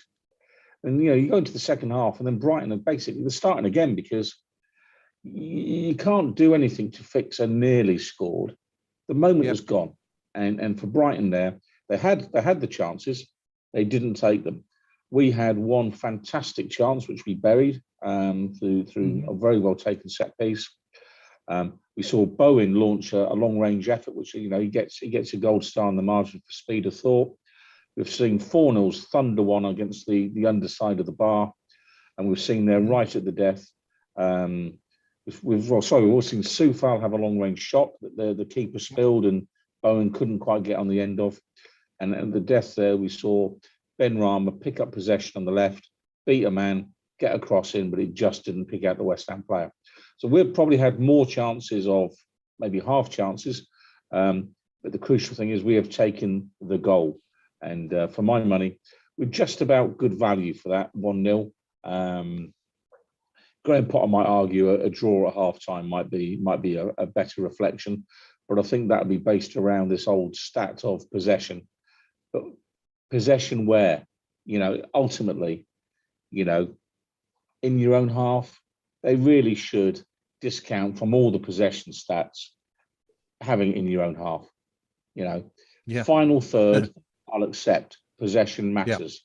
Pinging the ball around the edge of the opposition's box for 3 and 4 minutes at a time, like Manchester City do regularly, that matters. Playing square passes across your defence just to say we're in control of the ball doesn't matter. It just doesn't matter, because all our teams will do and other teams will do, fall back into shape and just get your breath back, because you know what, they're not coming at us. Just use it as a 10-15 second recovery period. Recover your thoughts, recover your breath, make sure you know where all your teammates are, make sure you've got all the space covered, and say, okay, well, you're ready to attack now, are you? Moment's gone. You know, possession, I mean, not a huge fan. I just going to say, I mean, everything that West Ham have created in that first half has essentially come from Brighton conceding possession and us hitting them on the break. I mean, it's kind of borne out. You spoke about the possession there and just how dominant Brighton had been in terms of having the ball, but having done so very little with it. I mean, you look at the possession stats, West Ham have only had 33% of the ball in that first half, which is up from about 28%, I think it was, wasn't it, when we spoke about it earlier in the game. 67% to Brighton, but West Ham created 6 shots, 2 on target. Brighton only 5 and only 1 on target. So, you know, it absolutely backs up what you're saying there, that it's no good having the ball if you're not doing anything with it. And as we mentioned, you know, Stevie Gerrard saying at the weekend, Steven Gerrard. Dare we call him Stevie? I can't possibly do that, can I? As a West Ham supporter, Stephen Gerrard. Go straight to your room. Yeah. I've been here for the last 9 hours anyway. But good stuff from West Ham. And again, the passing stats, you look at that, West Ham 90 passes in that first half compared to Brighton's 231. But of course, as you know, West Ham looking good for the lead, and also looking good, got to say, is young Rob Green out there on the TV. Looking pretty sharp again, and it looks like he's got some proper shoes on for a change, unlike that sort of rather. See, this is remarkable because as soon as I saw it was Rob Green, I'm thinking, has he got dressed in the dark again, or has his missus actually given him the once over before going out? Yeah. And you think she's had a word with him? Well, you just picture the scene of the Green household. You know, lunchtime today. It's what should I wear? Well, I don't know. You know, well, what about this? Well, I don't know. Well, you know, last time on social media I got slaughtered. And she goes, oh, all right, then I'll have a look. And he's there going, what do I look like in, you know, and all the rest of it. I mean, he probably asked her if his bum looked big in this and that sort of stuff. But ultimately, you know, he's a grown man. Tonight, doesn't he? He looks okay tonight. And you know, with Arsenal coming up in a week or so's time, or, you know, fortnight's time, let's all remember, you know, the day when he played an absolute blinder against the Gunners at their place, and they had like a billion chances. He kept a clean sheet, and I think it was the Z man that lobbed their keeper to win the game 1-0 for West Ham. So, Rob Green, I salute you, because we were the first team to win at their new place, and for that, they can never change that. Yeah, and also the last to win at the Emirates as well, weren't we? I believe. Yeah, I was Highbury. I was there that night, and you know, I mean, that's when we saw the back of Sol Campbell, you know, destroyed his footballing career, and fabulous night that was. Fabulous night, you know. Yeah, it was. So I've got to say that Rob Green goalkeeper performance you've just referred to, I still maintain to this day it's the greatest. I know people talk about Phil Parkes against West Brom in the cup run in 79-80, but I didn't see that. And for me, that's the greatest single performance, I think, by any goalkeeper, let alone a West Ham player. Rob Green, he was just unbeatable that day, wasn't he, at the Emirates? Just could not be beaten. It was like he had a magnet, you know. Where it was the Alamo. I mean, the shots were raining in from everywhere. You know, I mean, I don't know what the stats would say about, you know, 300 attempts on target and all the rest of it. Yeah, but they battered us. They absolutely battered us, which just makes it all the funnier. Yeah, you know, we have one chance. You know, it's a theme I've spoken about tonight. Yeah, you take your chance. You know, you've got a chance of winning the game, and ultimately, you know, Bobby Zamora took his chance. None of the Arsenal players took their 200 chances because Rob Green didn't let them, and undeniably, those points. Green won those points that night. You know, Zamora gets the glory for a fabulous finish. But undoubtedly, that was Green's game, you know, and probably the game he'll most be remembered for West Ham. Well, you'd certainly think so. Yeah, of course, it was Carlos Tevez who kept us up. Everyone was telling us at the end of the year. Wouldn't have done it without those points, of course. 7 goals. Yeah. Yeah, none in the first 21, wasn't it? Something like that. All right. Ludicrous.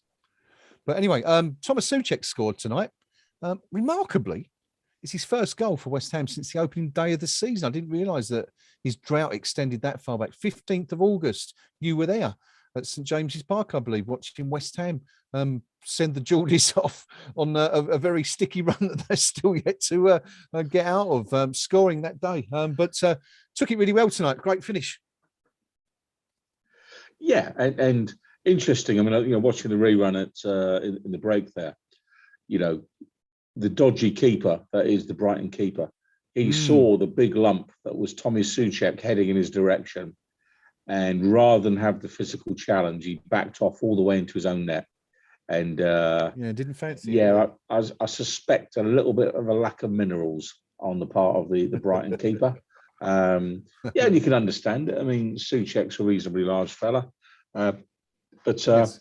You know, you look at it. You know, he's gone in like a high jumper. Approaches the bar, you know, he's turning his back, you know, it's off the top of his head. I half expected him just to leap over the crossbar. Yeah, obviously it being an athletic stadium, you know, to a round of applause and say 7 meters 4 by Thomas Souček being an, you know, kind of thing. But no, great goal, you know, and you know, we are a team that's got goals from every position, from every player. Yep. You know, and when the likes of Man City do things like that, they go, "Oh yes, that's the total football and, you know, the Pep philosophy and all the rest of it." When David Moyes teams do it, it's like inside story, page 92, column 5, bottom. You know, little fact: West Ham outfield players, they've all scored this season. Yeah, but you know, and we don't get any credit for it. But someone in the coaching setup has to be saying to the players, have a crack, have a go. If you're in these areas, take a shot. Someone has to be instilling the confidence in them to say, you know, they're not going to get dropped for surrendering possession in those circumstances. You know, we all know the stats. You know, you shoot from outside the box, you've got a 96% chance of giving the ball back to the opposition. Yeah. Mm-hmm. But so what? Because Brighton have had the ball most of tonight and they've done nothing with it. And there are teams you don't want to do that against, you know, and Man City would be one of them. Chelsea, I suspect, would be another one. But actually, giving the ball to Brighton Hove Albion, who can't buy a winner a goal all evening, it's not exactly a risky strategy. So fair play to the Moyes boys tonight. They're playing this absolutely perfectly. Yeah, should we have a quick look round to see what's going on elsewhere in the Premier League? Of course, we had a couple of games yesterday. Leeds, a really vital win for them, actually, wasn't it? Beating Palace 1-0 right at the death, I believe. And then, of course, we spoke about Newcastle a few moments ago, and in typical Geordie Nation fashion, they completely blew it. A goal up and allowing Norwich to equalise with 11 minutes to go. Up there still without a win after, was it 13, 14 games now for Newcastle? You know, it looks like they're crashing straight down to the and three teams division. have been winless after 14 games in the history of the Premier League, and they've all been relegated. All gone. Was one of them us? No. When we I don't think it was us. Well, I mean, I think it was us. Well, when we went down, we didn't win our first game until January, wasn't it, against Blackburn?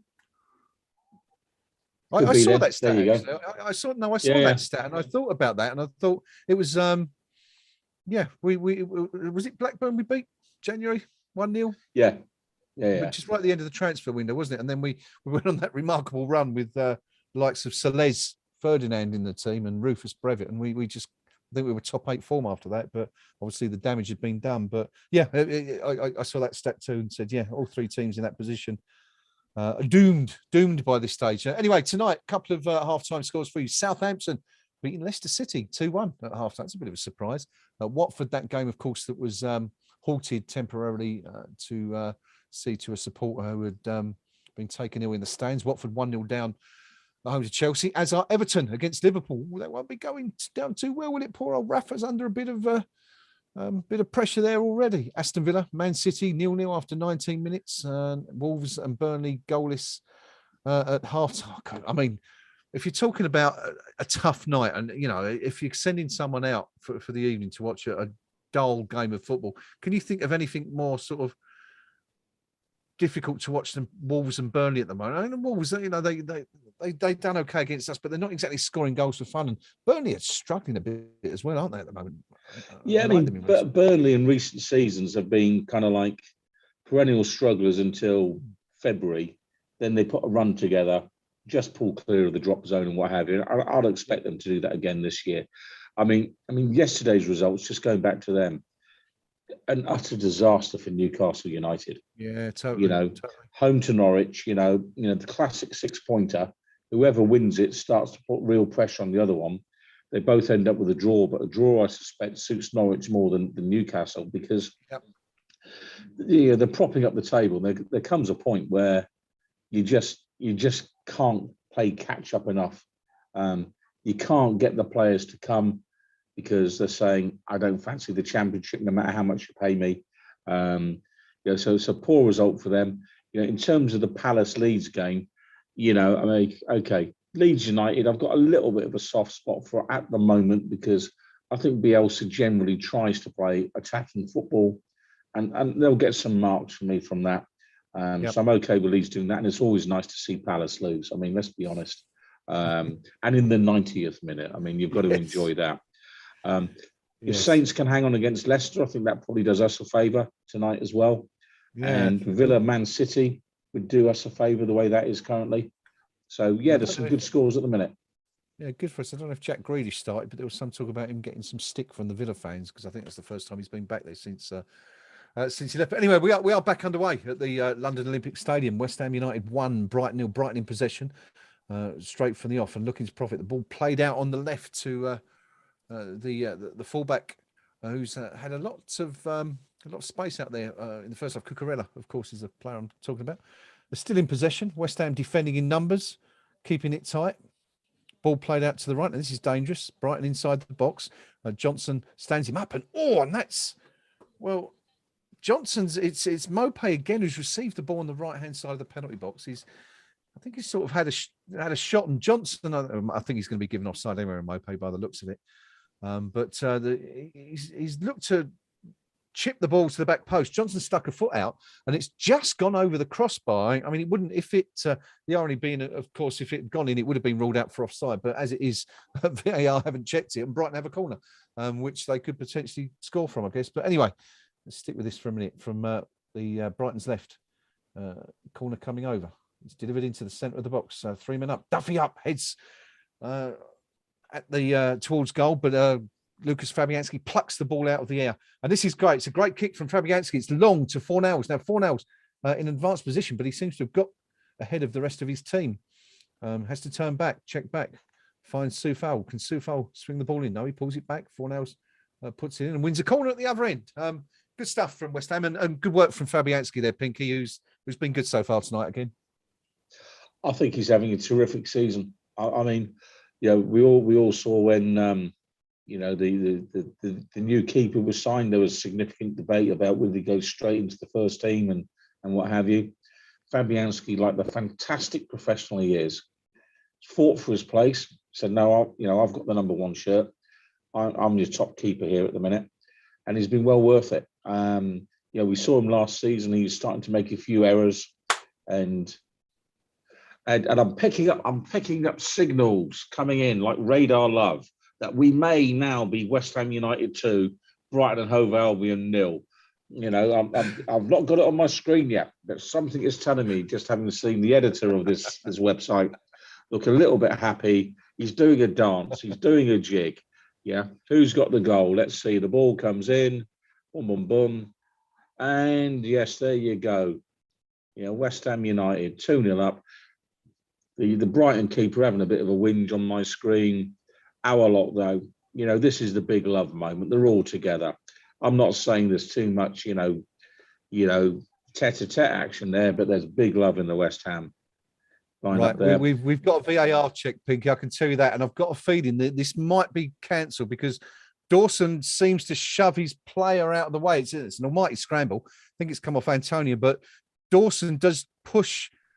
He's straight into.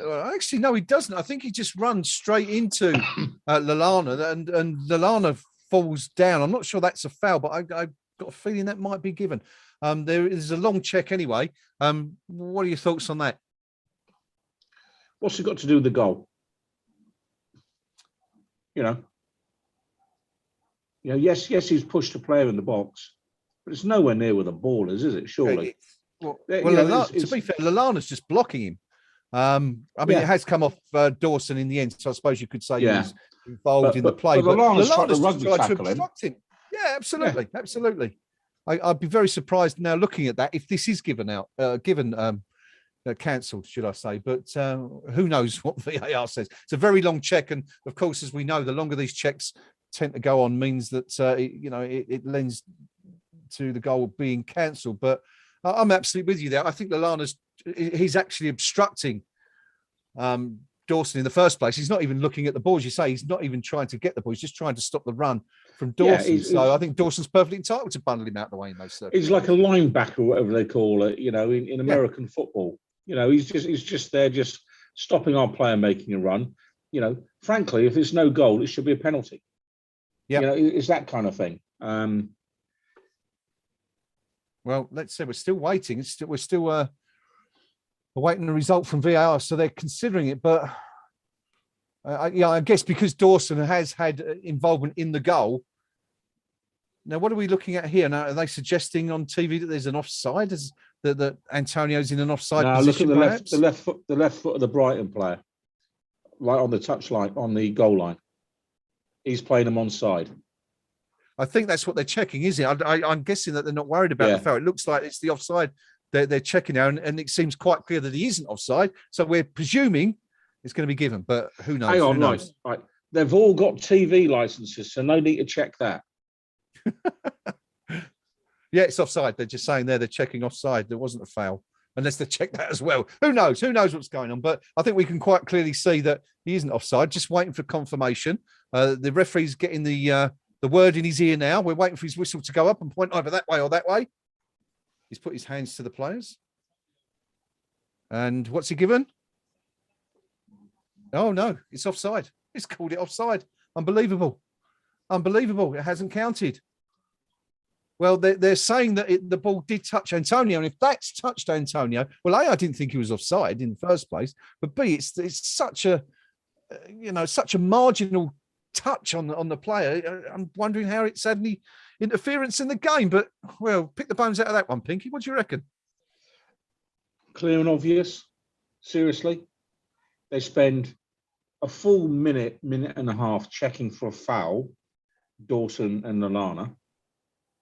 Decide that's not the problem. And then they say, oh, we better try and find something else because you know what? We don't want the viewers turning off because at 2-0, the game's over.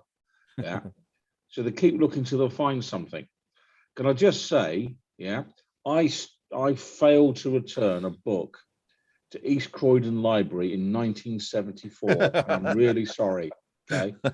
So now that I've confessed that, can we make sure that West Ham don't have any disallowed goals because of it? I mean, what a load of absolute tosh. 3 minutes, that's Pinky. 3 minutes. 3 minutes, apparently, that check took. Ludicrous. Ludicrous. Anyway, there it is. To be fair, for most of this season, VAR has been used reasonably judiciously. Tonight actually is the first time I can think, and not just because it's gone against us, but you're looking at it, you're thinking, seriously, it's the first time we got the slide rule out this season. And I just wonder if it's because it's on a different TV network. I don't know. I don't know how it works.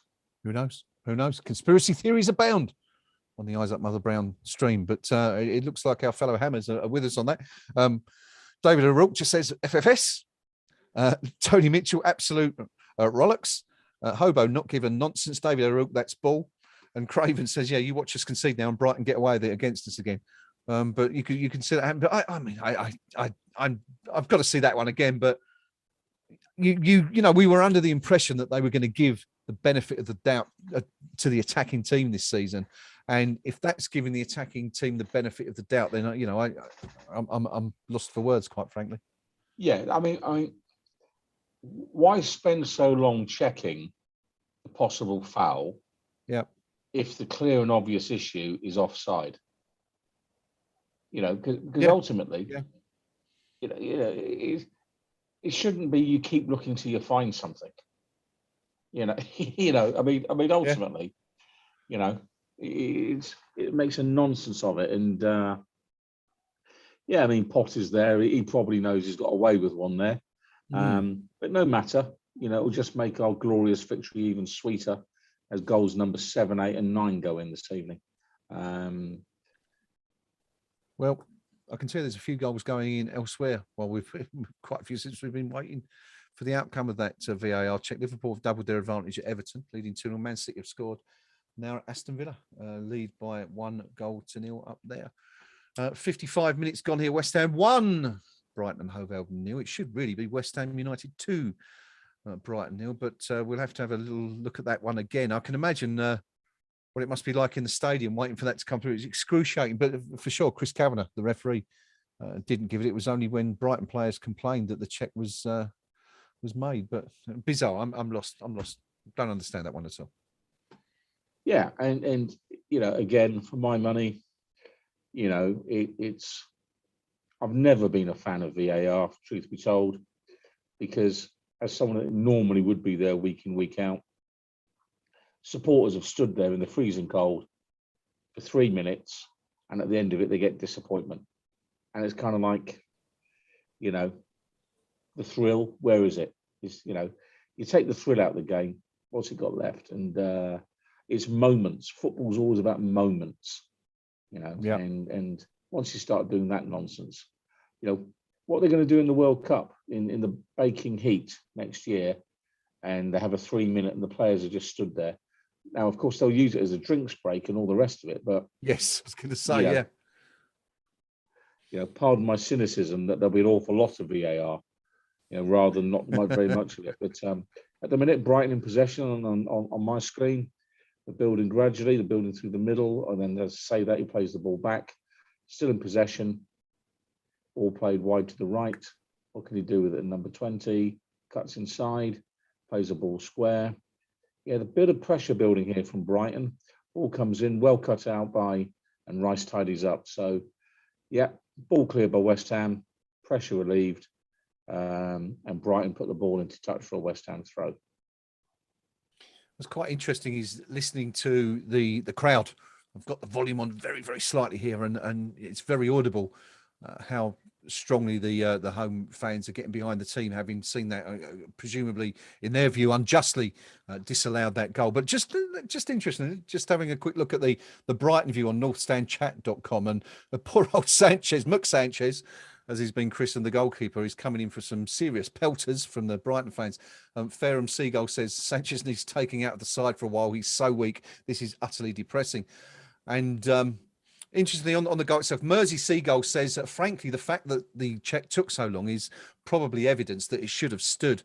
Either way, we need to take advantage. Nice to see Kavanagh screwing another team over for a change. So presumably they've had a few difficulties with Chris Kavanagh, the referee, in the past. And Stat Brother saying, we should have picked this VAR chap from the start. He's the only one who wants to play for the Albion. So there you go. Looks like everyone's quite unanimous in wondering exactly why that goal was cancelled. But anyway, it's done and dusted. The officials aren't going to change their mind. West Ham have another 33 minutes to navigate if we're going to hang on to this lead, or even Pinky extend it a little bit further. And you know, you'd hope that there's more goals to come yet in that end, their end. Yeah, you'd like to think so. And you know, I mean, one of the downsides of that goal being disallowed at 2-0, the manager might be thinking about hauling Antonio off and giving Sonny Perkins a 30-minute run out.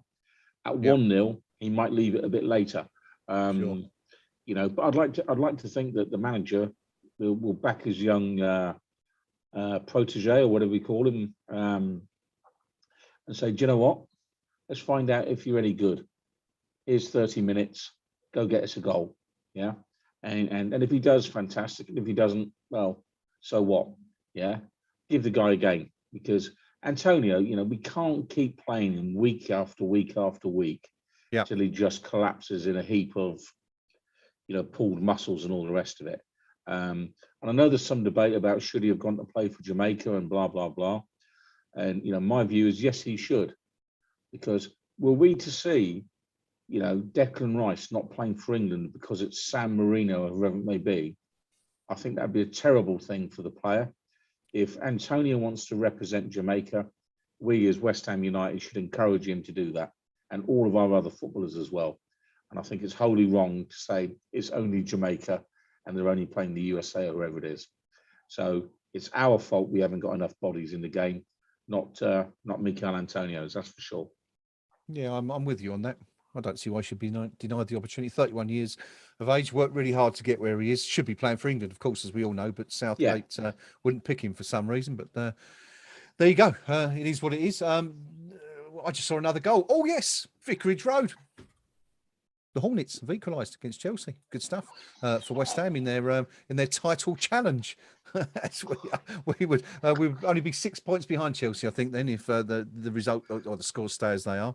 But long way to go. Half an hour. We're 2/3 of the way through this one here at the London Olympic Stadium. West Ham still 1. Brighton Hove Albion 0. It should be 2-0 to the Hammers, but a goal ruled out for offside that, well, you know, was as Pinky said, you had to get the slide rule out to measure that one. But anyway, Brighton are looking to attack on the right-hand side now.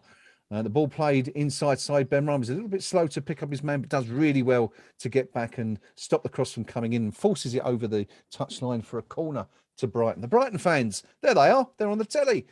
Don't look very happy. They haven't had a lot to cheer about so far tonight, but there are deep discussions on the on the sidelines between Graham Potter and his team, wondering how they can get back into this game with a third of it left to go. But anyway, West Ham got to defend this corner. We'll stick with this one for a moment.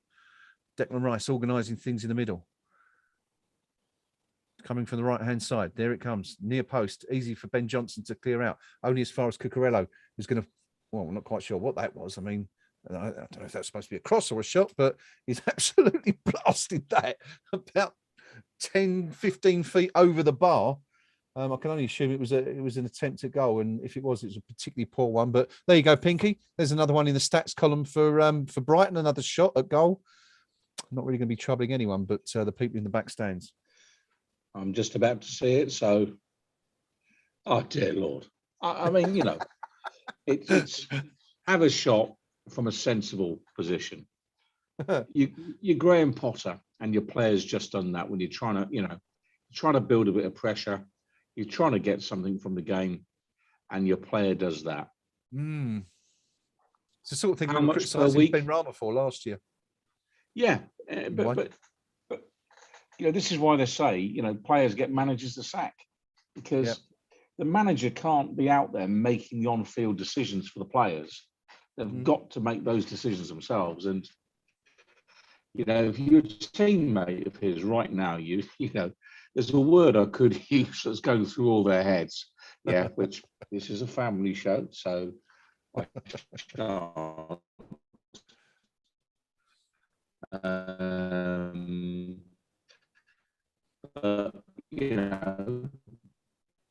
We've lost you again, Pinky. Your broadband must more have... of that, please, because that plays right into our hands enough to really nail this game down at the minute. Right, have you got me now, or I can see you? Yeah, no, it's weird. You went really slow like that, then it went really, really quickly all of a sudden, as if it's trying to catch This up. actually You're is. fine again now. It's great fun. It's Very it's pre-recorded. The game actually took place 2 days ago. Yes, and the whole nation. This is the COVID vaccine. You've been asleep for 2 days.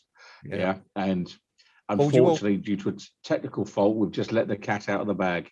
But no, my battery phone is starting to get a little bit low, so shortly I'm going to have to reposition myself and get some juice into it. So no worries. No, you're fine now. Anyway, it was just a momentary lapse in communication. But anyway, West Ham looking to attack. Soufal down the right-hand side, plays it out wide to Antonio. Antonio fires a crossover. It's deflected and straight into the hands of Muk Sanchez. And the Brighton keeper's actually got his hands on one. Probably the first time he's done that tonight. Antonio, Pinky, a little bit disappointed again so far tonight. I mean, I know he was involved in that, what would have been the second goal, but not really. He's been at the races again, has he? He's just playing too many games. And we all said at the start of the season we didn't have enough in that position. Yeah, we didn't have enough, and he's playing week after week after week after week. And when he scores, we all go, "Great, he's still got a bit of gas left in the engine." Yeah, but when he doesn't, we all start saying, "Well, he's a bit tired," and all the rest of it. And the truth is, he is. He's a big guy. He puts in a hard shift every time he plays.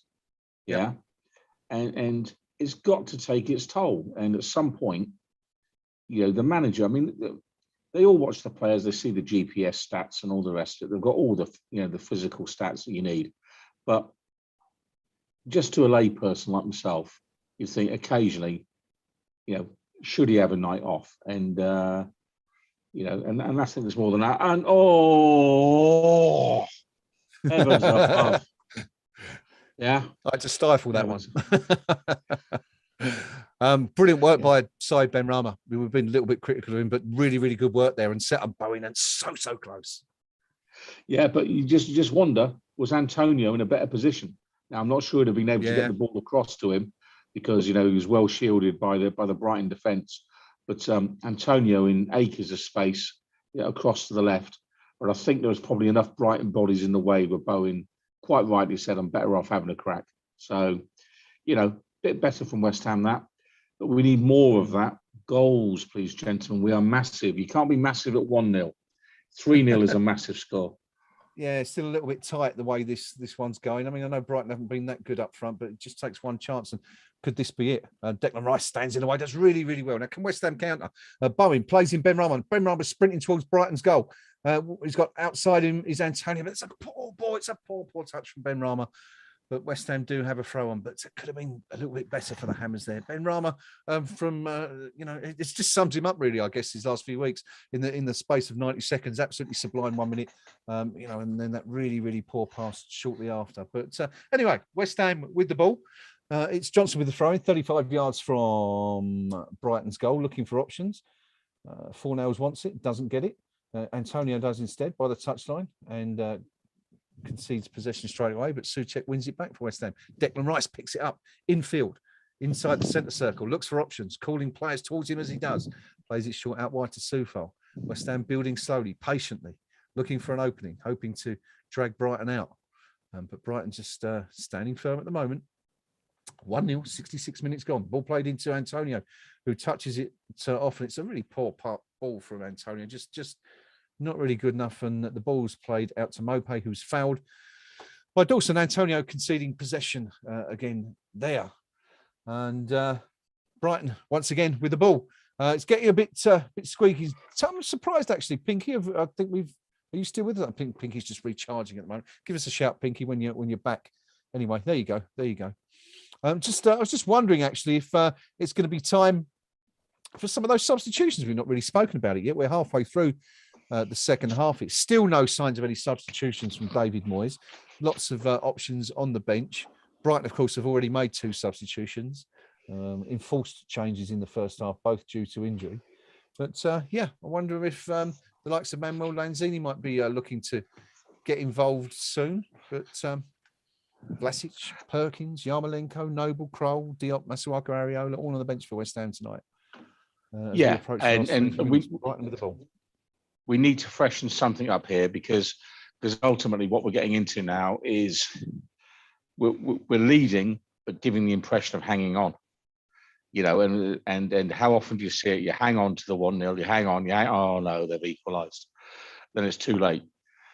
Yeah, I'd like to see Moyes just make a change, get a fresh pair of legs on, whether it's Perkins, whether it's Lanzini, maybe Perkins and Lanzini, who knows? Mm-hmm.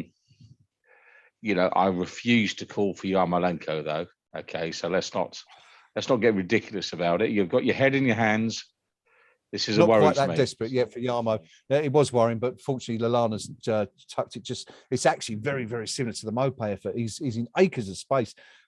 Found in, as I say, acres of space for about 12, 13 yards from the goal, maybe a couple more. He's tried to turn it into the left-hand post, and Fabianski's beaten, but so is the post. And West Ham live to fight again. But this just emphasises, Pinky, doesn't it? Just how worrying this 1 goal advantage just takes one slip up like that, one mistake, and that's points down the drain, and we can sorely afford to lose points here tonight. Yeah, absolutely, and I'm afraid it's why the supporters. I mean, normally it's when you're at the game, you feel it coming, you feel the goal's going to be conceded, and 2 or 3 minutes before we concede. An awful lot of supporters, when you're at your game, you'll all hear the mutterings. It's coming, it's coming, it's coming. And you're pleading with the manager to change something. Yeah. The managers, of course, know what they're doing. Moyes knows what he's doing. And maybe they just take the view, look, you professional players, you've got to soak up a bit of pressure once in a while. And let's not be having all this every time we feel the heat, let's make the change. Sometimes you just got to trust the players that are out there to do their jobs. Well, there has been a change, but it's from Brighton. It's Lamptey, number 2, on for number 34, Veltman. But still nothing from West Ham. 3 changes now from Brighton. 3 changes to the starting lineup. West Ham still out there with the same 11. We shall see if there's a change coming. 20 minutes to go, which is obviously the time that David Moyes likes to make a change around if he hasn't done already. But West Ham are being cut open a little bit now. We're not seeing a lot of the ball. And Lallana has just bundled Thomas Souček to the ground bravely, coming in from behind him and pushing him to the floor. It's probably the only way he could knock someone as big as Thomas Souček over. But anyway, Brighton have the ball again. 20 minutes to go. West Ham United 1, Brighton and Hove Albion 0. The Hammers done okay, created a fair few chances, but still, still not seeing an awful lot of the ball. And 20 minutes to go. We could definitely do with another goal, Pinky, that's for sure. Yeah, absolutely. And, interesting, the change for Brighton. This lad, Lamptey, he's got tons of pace. He's a very quick footballer. Yeah. I just wonder if Moyes might be, there's a bit of a ruckus going on in the middle there now. I just wonder if Moyes now might be tempted to change something to take particular care of him, because, whatever sport you play, players that can do the simple things at real pace are always a threat. Yep. And defenders hate players that can run at them at high speed. It makes the job really difficult. So I just wonder if Moyes will actually make a change just to address that particular potential threat. We'll see. Yeah, well, if he is, there isn't any signs of it coming imminently. As Brighton's number 8 bursts into the box, and that's just a shocking dive. Bissouma again, who took a dive in the first half over by the touchline, has just done it again, gone surging into the box, got a little bit of a nudge from Soufal, and goes down under the pressure. But fortunately, Chris Kavanagh says no, waves play on, and West Ham live to fight again. I know we were talking earlier about it doesn't really matter if you have. Oh, here's the changes coming. We spoke about it, and it looks like Arthur Masuaku and Manuel Lanzini are about to come on. So I'm guessing that this is going to be Ben Johnson. I would imagine it's straight swaps. Ben Johnson, or maybe it could be going back to a 5 though. Who knows? Maybe Johnson's going to slip into the middle, possibly. Maybe a back 5. Who knows? But I'm guessing Ben Rama's numbers up here, Pinky. I think that's just about the last one we see of him. I think he'll go to a 5, specifically to address that issue of Lamptey, who's come on. Yeah. And so, I'd expect that's just to bolster the defensive aspect of our game because of that. You can debate all along whether or not he's bringing on the right players to do so, because Arthur, winner of the Dodgy Beard of the Year award, we all know that there's a mistake in him, but equally, in fairness to him, he does have the ability when the ball at his feet, he can carry the ball upfield and dribble it well and relieve some of the pressure. So, Lanzini, of course, I think is a player who's extremely tidy and won't surrender possession in the way that Ben Rama would likely surrender possession. I'm not saying he's done that much this evening, but you just know one is slightly better at receiving and redistributing the ball than the other one. And Lanzini is excellent at that generally. So for my money, happy with the changes that are being made.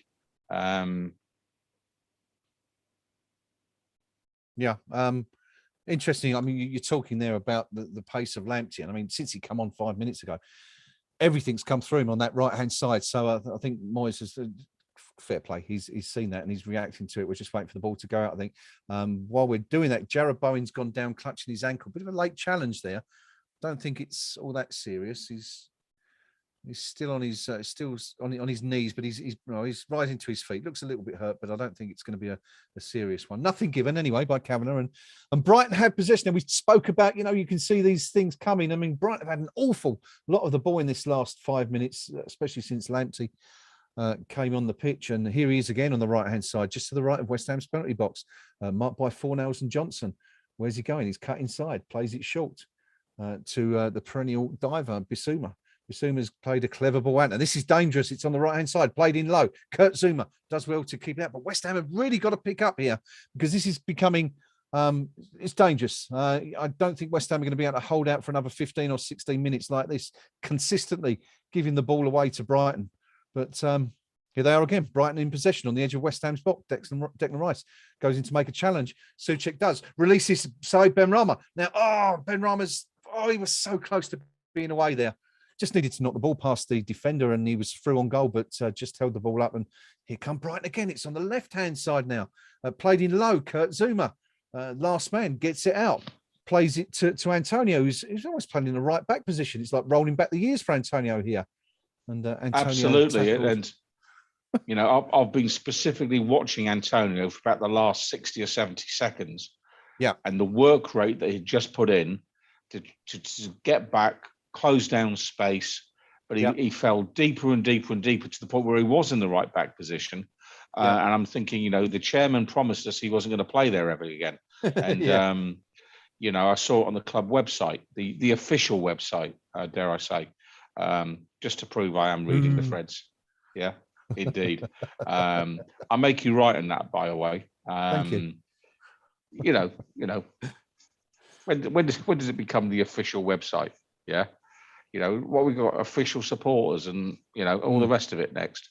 But there you go. But no, I mean, Antonio there, this is the point I was making about the amount of work he's having to get through. In that case, it's, you know, his defensive duties, and he's doing them. Okay. But ultimately, that's not really where you want your main striking threat to be doing his hard yards. Yeah. And all the time he's having to do that, he's just getting more and more tired. And difficult decision for David Moyes here now, because he's got the young lad on the bench. You know, you'd love to say, you know what, fortune favours the bold, make him your third sub. I think he will make him the third sub, but probably in about 10 or 15 minutes' time. Lanzini and Arthur are on now for Pablo and Benny. So yeah, we'll see how we go here now. Yeah, surprising. I thought 4 hours. Mind you, to be fair, he hasn't done an awful lot, has he, in the second half? Not really been involved at all. So a fair shout. But we just saw West Ham. You up for that? Yes, he will. But they had a good first half, actually. Really, really good first half. But West Ham have won a free kick. Jarrod Bowen sent tumbling to the ground yet again. Bissouma, the guilty party. He's taken a few tumbles himself. Sandwiched Bowen there by Bissouma and Cucurella, who's been lively on the left side for Brighton tonight. But a bit of a relief for West Ham. Can just put the foot on the ball for a few seconds. Let a few seconds tick down on the clock. 77 minutes gone. West Ham won. Brighton 0, the only goal of the game coming after 5 minutes. It's getting a bit nervous, a bit edgy for West Ham. Not the great performance we were hoping for, but they've done enough so far. Can we hold on? We're about to find out. Thomas Souček has the ball. Clever little back heel from Jarrod Bowen, and Thomas Souček is sent tumbling to the ground. Bissouma yet again, who surely has got to be close to a yellow card for persistent fouling soon. And West Ham are going to have a free kick here, Pink, in a very, very dangerous position, just to the right of Brighton's penalty box. Yeah, and once again, we've seen the work rate, the sheer work rate of Jarrod Bowen. You know, he made another interception, you know, gathered the ball, got away from his man, and was brought down. A minute or so before that, we saw, you know, Lanzini doing similar really hard work on the opposite flank, working double hard, and that's what the fresh legs does for you. Suddenly, you've got players that can actually run around just, you know, a little bit more energy, and just disrupt the flow of Brighton's attacking moves. And so subs just in the nick of time, I'd suggest. I'm just seeing here, you know, that's a foul again. By the Brighton lad on Thomas Souček. You know, I mean, how many times, referee? Yep. I can tell you the free kick came to nothing. It's deflected out for a corner. Bowen, who took it, has just moved another 10 yards forward to take the corner this time. He's played it out this time to Soufal. Soufal's going to sling this into the box. He does so. It's a great ball in. Michail Antonio's got to it first, but unfortunately, he's rather got underneath it and sent his header over the bar rather than on target. But I think that's the first time I can remember seeing West Ham do that ever, possibly. Pinky actually playing the ball back from a corner. I'm not quite sure why we did do it, because we've had them under such awful pressure. Sticking the ball in, scored a legitimate goal and put another one in from corners sent in. Why we didn't do it again? But there you go. Hasn't come to anything, and it's still 1-0. Oh, but here's a real chance. And hang on, Brighton made a right mess of a clearance. Antonio's got the ball in the box, plays it short to Rice. Rice is going to have a dig. Oh, it's a great save, but Lanzini. And it's a good save. Full credit to Sanchez. We've been really, really critical of him there. Declan Rice. Oh, it was on target. Declan Rice. I mean, Brighton made a complete mess of a clearance. Declan Rice, a little 1-2 with Michail Antonio. Rice took a touch to his right. It's a fantastic effort. It's going inside the left-hand post, but Sanchez dives full length to tip it around the post, and West Ham have another corner. Manuel Lanzini to take the corner. Come on, Hammers. Let's have another goal. Can we put this one in? Lanzini into the box, headed up into the air. After Masuaku goes up, retrieves possession. Going to play it outside to Lanzini. West Ham have got Brighton under the cosh right now. Little 1-2s between Lanzini and Masuaku. They've played about 6 passes between them now. It's a bit like watching football tennis, like that. But West Ham lose the ball. Masuaku loses the ball and wins it back and retrieves it. Now Declan Rice has the ball. Great stuff from Masuaku. Masuaku plays it down the line to Rice. Can he get a cross in? Right down by the touchline. Beats his man. Rice inside the box. Plays it back. No one there. Short. Souček out wide. Soufal. Can Soufal ever go? He does. It's deflecting. It's all the way through to Sanchez. And it comes to nothing. Better from West Ham, though. Better. Well, I've just seen the Rice shot on goal. Sanchez is saved and what have you. And yeah, I mean, altogether more positive from West Ham. And I think, the fresh legs have helped, undoubtedly. Lanzini, you're wanting to get involved with absolutely everything, and good to see Rice playing a bit further upfield. Yes. I sometimes think, the double six option that we go with all the time, get one of them forward, create more of a threat, relieve the pressure at the back, and who better to do that than Rice? And suddenly he looks on fire. Does Rice all of a sudden? Having had a relatively quiet game, suddenly he's in a position to really start influencing things. For my money here, much better by West Ham, and but we need the second goal to kill this off. I mean, where are we now? 81 minutes on my clock. I don't know where you are on yours. Yep, 81:58. Yep. Yeah, I'm about 40 seconds behind you, Graham. So, okay. Has Potter grown that beard during the game? Did he have it at the start of the game? Yeah, it's an interesting one, isn't it? They certainly didn't have it this time last year, but anyway, talking about on the touchline, we're just seeing Kurt Zouma and David Moyes deep in conversation. Not quite sure what they're talking about there, but David Moyes seems to be just trying to calm Zouma down a little bit and just say, look, hold on, keep it tight. We're winning. Don't have to do anything dramatic here. But I think Zouma spotted something that he's not particularly happy about. We just saw Adam Lallana receive treatment. Another Brighton player down with an injury. And players stopped for about a minute or so. Chris Kavanagh has the ball in his hands. Not quite sure what's going on. Lallana's trudging off, as they have to do these days. Quick look at the scores elsewhere tonight while we're just waiting for play to resume. It's Southampton 2, Leicester 2. Maddison equalising for Leicester. Watford and Chelsea still 1-1. Everton have pulled one back against Liverpool. It's 2-1 to the Red Scouts at half-time. Aston Villa 2 now down to Man City. Wolves and Burnley, 86 minutes gone. 0-0. Cracking game, that one. We're back underway anyway.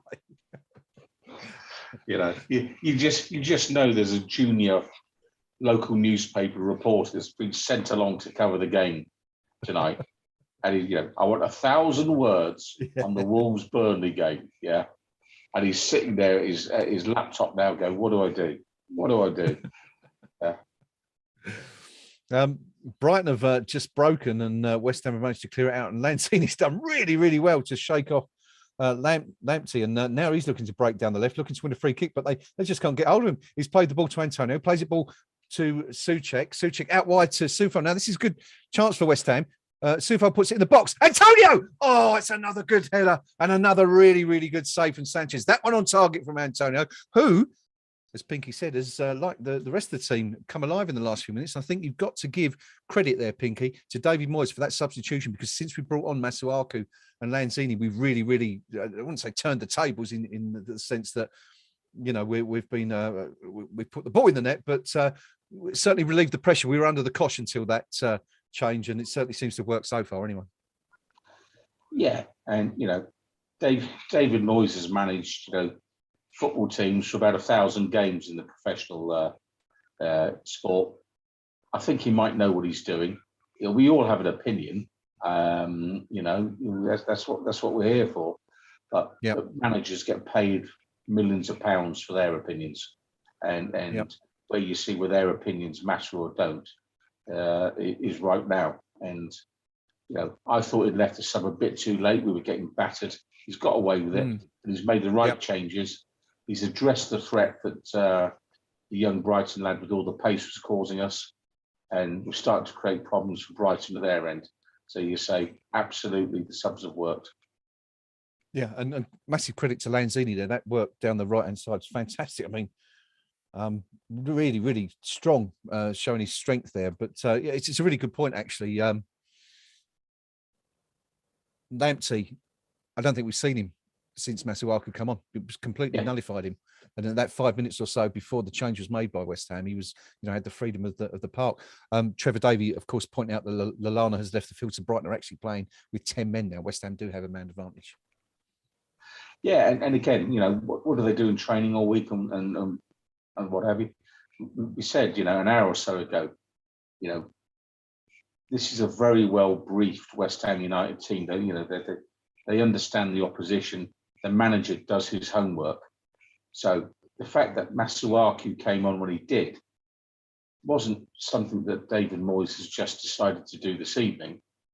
It'd have gone, when they play their pace card down that flank, my countermeasure is going to be this, and I'm only going to play that as soon as Potter's shown his hand. So it's not a spur of the moment decision. That is a clear tactic that he's gone with, in knowing, probably having watched 5 or 6 games of Brighton in the last week. He'd sit there all night watching Brighton because they're the next opponent.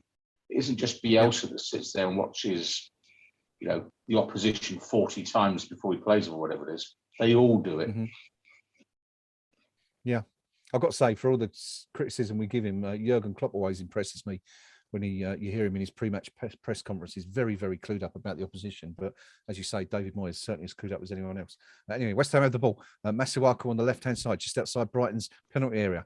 What can he do? Tries to get to the byline. He's done it. Can he get the cross over? And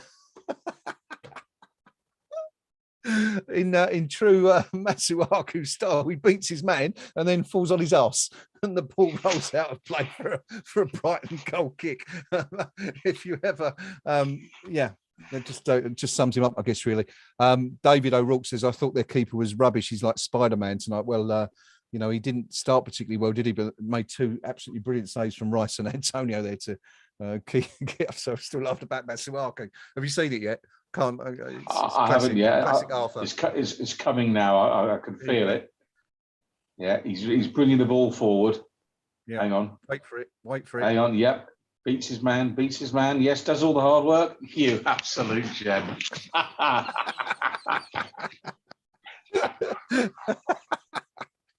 Arthur Masuaku, we salute you, sir. Comedy moments. Absolutely. Brilliant. Brighton get a cross in. This is dangerous. Oh, it's a goal, and then no. Oh, there it is. 89th minute. And it's that man. We were just saying that West Ham have completely nullified Lamptey on the right-hand side. He's got behind West Ham, pulled the ball across, and Mope, you can't score for Toffee, has pulled off a bit of a weldy with an overhead kick, and it looks like West Ham are going to make it 9 games now that win. But hang on, there's a VAR check. Oh, and West Ham, I tell you what, West Ham might just have got out of jail here. Now, there's 2 things there. VAR are checking for offside, and I think he is going to be offside. He's got a trailing foot hanging out behind him. As the ball's played, he's offside, and I don't think this is going to count. I think we complained about VAR and how we got done by it.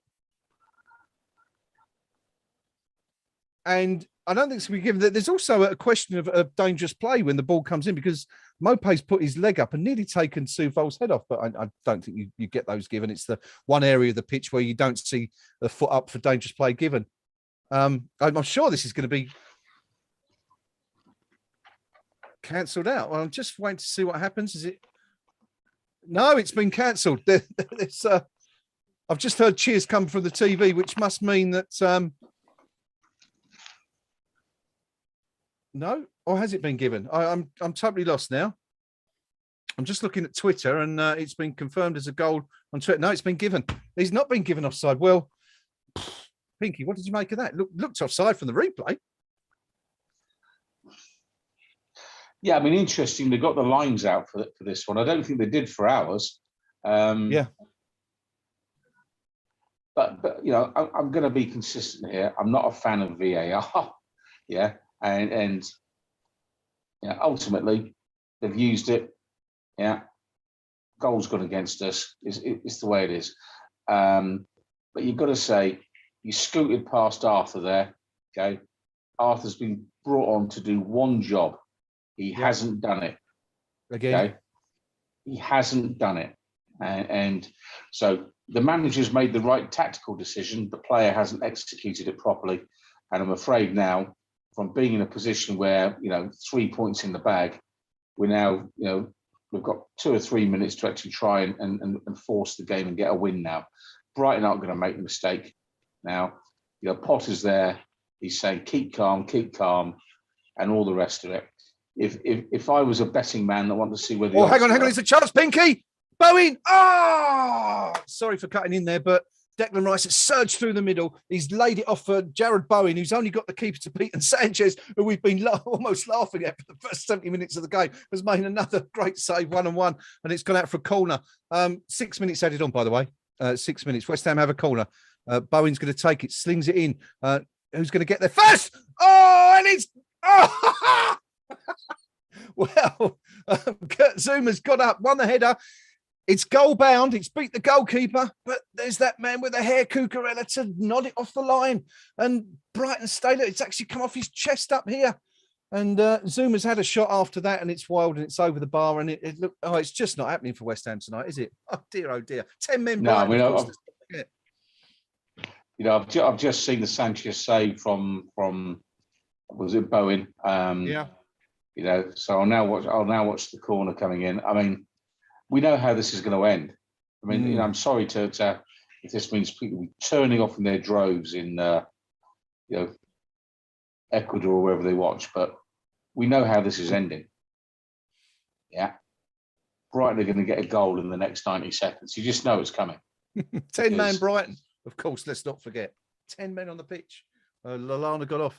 Lamptey's breaking down the right hand side. He's got space in front of him. He's just left Arthur Masuaku for dead. Masuaku scurrying back to try and get in position, which he does now. And Lamptey's just going to keep the ball. And I thought, Masuaku's just conceded an utterly pointless and needless and unnecessary foul, which will give Brighton time to just put the ball on the deck and waste another 60 seconds.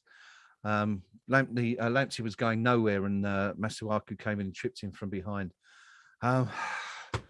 They've done it again. The hex is going to continue by the looks of things, Pinky. 3 minutes played of the added 6, only 3 to go. And are we ever going to beat Brighton again? Not in my lifetime, I don't think, because because you look at this and you say, what more could you want than a goal as early as we got? Yeah. So in terms of a start, so straightforwardly, you've got the goal. You said, right, we've got our noses in front. You have a sticky point. The manager makes the right tactical choice. Yeah, it looks like it's working. The player tears up the field, falls over himself. Who knows? Maybe loses a bit of concentration. Then when he's doing his defensive duties, he lets a player just scoot around, you know, behind him. And it's like, what are you doing, Arthur? The ball goes in. And then it's a worldy finish. And, you know, they're not scoring that goal a second time if they practiced it 1,000 times in training. Yeah. But they did it on the one occasion that mattered. And having criticised them for missing chances, they go and take you know, a really difficult chance, but a chance that we've gifted them through poor defensive work. Disappointing if it does indeed finish this way for West Ham. Soufal has the ball on the right hand side, plays it short to Bowen. Sorry, Pinky. Played out wide to Johnson. Brighton sitting in their box now. West Ham looking to work one more opportunity. Johnson curves one into the far post. It's headed clear, only as far as Declan Rice. Brighton camped inside and around their own box now. Rice looks up, chips one to the left-hand side. Not quite sure what he's doing with that, but it's rather needlessly put out for a West Ham corner by the substitute Lamptey. So one more chance for West Ham. 94 minutes and 42 seconds on the clock.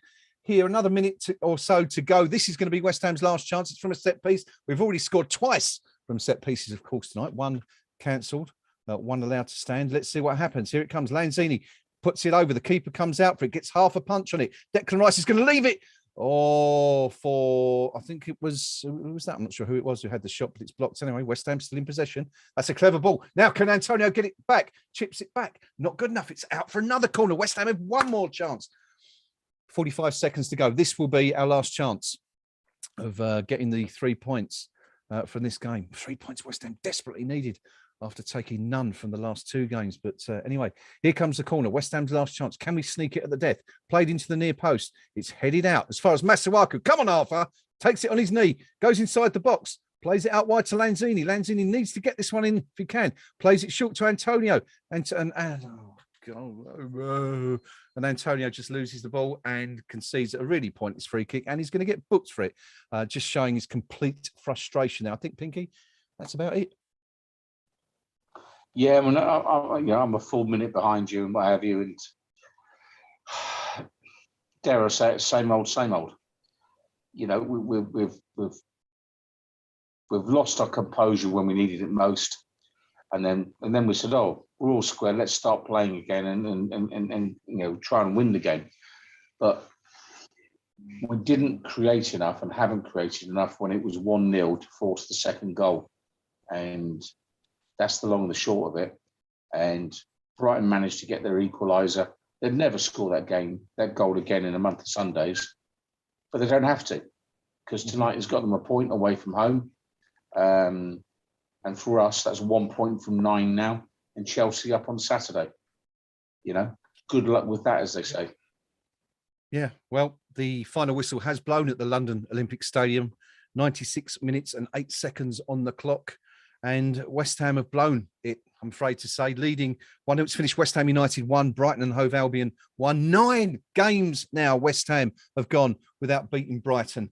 That's 3 defeats and 6 draws in a row. Just cannot beat the Seagulls. It looked so good after 5 minutes when Tomas Soucek scored his first goal since the opening day of the season to put the Hammers ahead from a corner. We thought we'd scored a second 10 minutes or so into the second half when Michael Antonio bundled the ball over the line. Not so, ruled out for offside. Got to see that one again because it looked very, very marginal. And then in the final minute or so of normal time, the substitute Lamptey rolled down the right-hand side, crossed for Mopé, who'd been completely all at sea up until then, couldn't hit the barn door, proverbial barn door, as they say, and pulled out a weldy with something of an overhead kick to beat Lucas Fabianski for the first time tonight and rescue a point for Brighton, who ended the game, of course, with only 10 men, played the last 5 or 6 minutes with only 10 after Adam Lallana was their third player of the evening to be forced off with an injury. Hugely, hugely disappointing night for West Ham on the back of defeats against Wolves and Manchester City. Really needed the points tonight to keep up and sustain that challenge for the top 4. It's not been good. And as Pinky's just pointing out, we've got Chelsea, the league leaders, to come on this weekend. Well, let's pick the bones out of that one. Pinky, where should we start? Let's go back to the second half and the goal that was ruled out by West Ham would have put us 2-0 ahead. And, you know, you'd have to say if that had been allowed, we probably would have, had the game beyond Brighton at that point. But no, it was cancelled. And you know, we haven't seen it again yet. So we need to see it again. But I think you pointed it out at the time. It looked, first of all, as if they were trying to check it for a foul, and then it was almost as if, well, let's, is there anything else we can disallow? That's what it seemed like. Yeah, absolutely. And why look at the foul for so long, and then say, well, that's okay, and then they say, well, we'll look for something else. And at what point do you start trying to identify the second shooter on the grassy knoll and all the rest of it, and say, we can now officially declare West Ham United were the second shooter on the grassy knoll in Dallas 63. It's nonsense. It's absolute nonsense. A simple thing that they could do, a 30-second rule. You get 30 seconds to review it. Yep. If it's clear and obvious, you'll see it in that time frame. They're trying to turn this into some kind of scientific precision, something it isn't. The whole point of football is about emotions and moments. And what you want is you want lots of debating points in pubs. You want to be talking about Russian linesmen 50 years later. That's the whole point of it. Yeah. And what you don't want is to say, I checked my notes from my geometry class as a 9-year-old, and actually VAR was technically incorrect because they were 2.2 degrees out, and my slide rule can prove it. It's utter tosh. 3 minutes to review whether or not a goal was valid or not. Yeah, Complete 3 nonsense. minutes. Yeah. And then to say, yeah, half of that time we were just looking to see if it was a foul, but no, we weren't really bothered about that. It was the offside that convinced us. And we're all looking at it going, really? Where? How? And to the point where no linesman would, or a line person would ever reasonably call that as offside. Never in a million years. Would not happen. Okay. And yet, because of the use of technology to the nth degree, they convince themselves, yeah, that's, get a grip, and goals change games. And at 2-0, we've won the game, because Brighton aren't coming back from that. At 1-0, it deflates us, gives them a boost. We then have the tactical challenge and what have you when Brighton made their final sub. Moyes deployed his countermeasure. 100% the right thing for David Moyes to do. But his players let him down there tonight. And poor old Arthur. I hate doing this, believe it or not, Graham, because I go from 1 week it's Ben Rama's the bad boy, then it's Yarmo's the bad boy. Arthur, who I've said he's the right guy to bring on in that position to deal with that. Yeah. He's let his teammates down because if the cross doesn't come in, the goal doesn't get scored. Yep. It's that simple. It really is that simple. Is.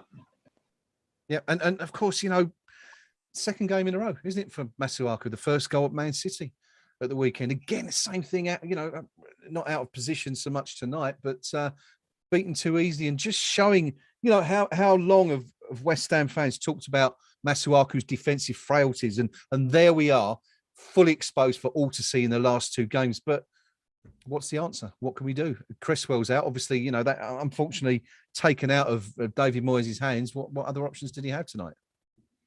Well, there is your answer. What other options did he have? Yeah. And ultimately, we've had the well-rehearsed comments from the new shareholder, which is fair enough. Okay, but we have to recognise David Moyes has got our team punching above its weight because of squad depth limitations. Yeah, and we was talking about this after 20 minutes, 30 minutes tonight. About the running out of bodies. We talked about Antonio getting flogged to death, really getting run into the ground. And when tired players play, they get injured. They get injured more easily. And we're just at the start of the Christmas programme. Yeah, and you could say, yes, Cresswell's injury last week, against City is a result of his total commitment to try and, win us the game essentially. So he's not pulled out and he's clattered the post and blah blah blah. Yeah. But then you start running out of bodies.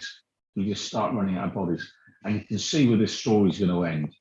It'll be you can see the headlines now, taken down with the Christmas lights and all the rest, all the old cliches about West Ham that we've suffered over the years. Yeah, but it's true. Because the managers are never back sufficiently to have enough options to compete. We're still in 4 competitions. We're in 4 competitions. And, I don't know. Soon I'll have some time on my hands, as you know. And yes. Yeah. Yes. And I'll be able to start looking at how many minutes our players are playing relative to their peer groups from other teams. Because we bang on about West Ham, but you just wonder if you look at those top 5 or 6 clubs at the minute that we're in and amongst, which players and which positions are playing the most minutes, and at what point, maybe we're overstating it. Maybe I'm making excuses for footballers tonight, but it just seems to me, because the manager doesn't have options, he has to put a player in who he doesn't trust. Let's be frank about this. He doesn't trust him, because if he trusted him, yeah, he'd play every week. He would have been starting tonight, wouldn't he? You've got to say the fact that Moyes put Johnson on the left-hand side, which we know he's played there before, but he's comfortable more so on the right. The fact that Masuaku stayed on the bench just says it all. And there it is, and there's the evidence why. We can all see it. The last 2 games, 2 goals conceded. You can't say it's entirely Masuaku's fault. There's a lot of football played in the build-up that everyone can be is culpable for not doing their job, but ultimately it ends at the defender's door, and the most obvious mistakes have come from Masuaku. Again, I still want to see the goal again, mind you, because the replay they showed on the TV when they showed the screen. When they paused it, the player was clearly offside, and the foot was offside. But I'm not quite sure what happened there, because obviously we do the stream here without the TV commentary, so we can't hear what they're telling us. But it certainly looked offside. But it's by the by. The goal's been given. It's 2 goals conceded, and do you know? I'm just having a quick look, actually, Pinky, at the KUMB forum. This is the first time this season I've seen these sort of posts from people being very, very critical of the team. I think, the Wolves game was one thing. We were on a fabulous run. That happens. It was the first defeat we'd had on the road for 7 months, whatever. Fantastic stuff. Man City, you can never be too critical, as you've rightly explained this evening, because it's Man City, quite possibly the best club team in the world. Tonight, that was, I sort of go back to when we were speaking in the first half about possession. Yes, it doesn't matter so much that possession stat, but of course there is that thing where you say, well, it's all well and good not having the ball, but if you haven't got the ball, you can't score goals. And let's have a quick look at the statistics tonight. I'm not quite sure how that finished up. I mean, naturally we're going to be absolutely smashed in terms of possession. Just want to have a quick look now and just see what where are we? Match stats. There we go. In terms of shots. So, yeah, West Ham 34% possession tonight to Brighton 66. I thought it was going to be worse than that, actually. West Ham 14 shots, 6 on target. Brighton 9 shots, 3 on target. So, all right. I guess that makes some. I'm arguing against myself here, but that kind of sort of makes the point that, yes, we did do more with the ball, even though we didn't have it. But, the point still stands, I think. If we'd have had more possession, we'd have more opportunity to create more chances. Kind of random, but you better come in there. I don't think that necessarily follows. Okay. Because that just says if you've got more of this, you get more of that. Yeah. That isn't true. Mm-hmm. The two are not necessarily linked together. Mm-hmm. It's a non sequitur, as the posh people would say. Yes. And I can understand why a lot of posters of KUMB, whatever you're saying, well, one leads to the other. It doesn't necessarily. That's the point. But I think people are right to express frustrations, but I think the frustrations would be more targeted on why the manager has so few options that he feels he has to keep playing Mikel Antonio week after week after week. Yeah. When clearly he's a little bit leggy at the minute. Yes. When in his centre back lineup, he's got two centre backs at the minute. Craig Dawson is playing week after week, and yet our £22 million signing Issa Diop remains on the bench. Well, the manager. I was just going to say, let's talk about that. Yeah, should he have changed that tonight? Should Diop have been in there playing on the left-hand side, his natural side, Zuma on the right?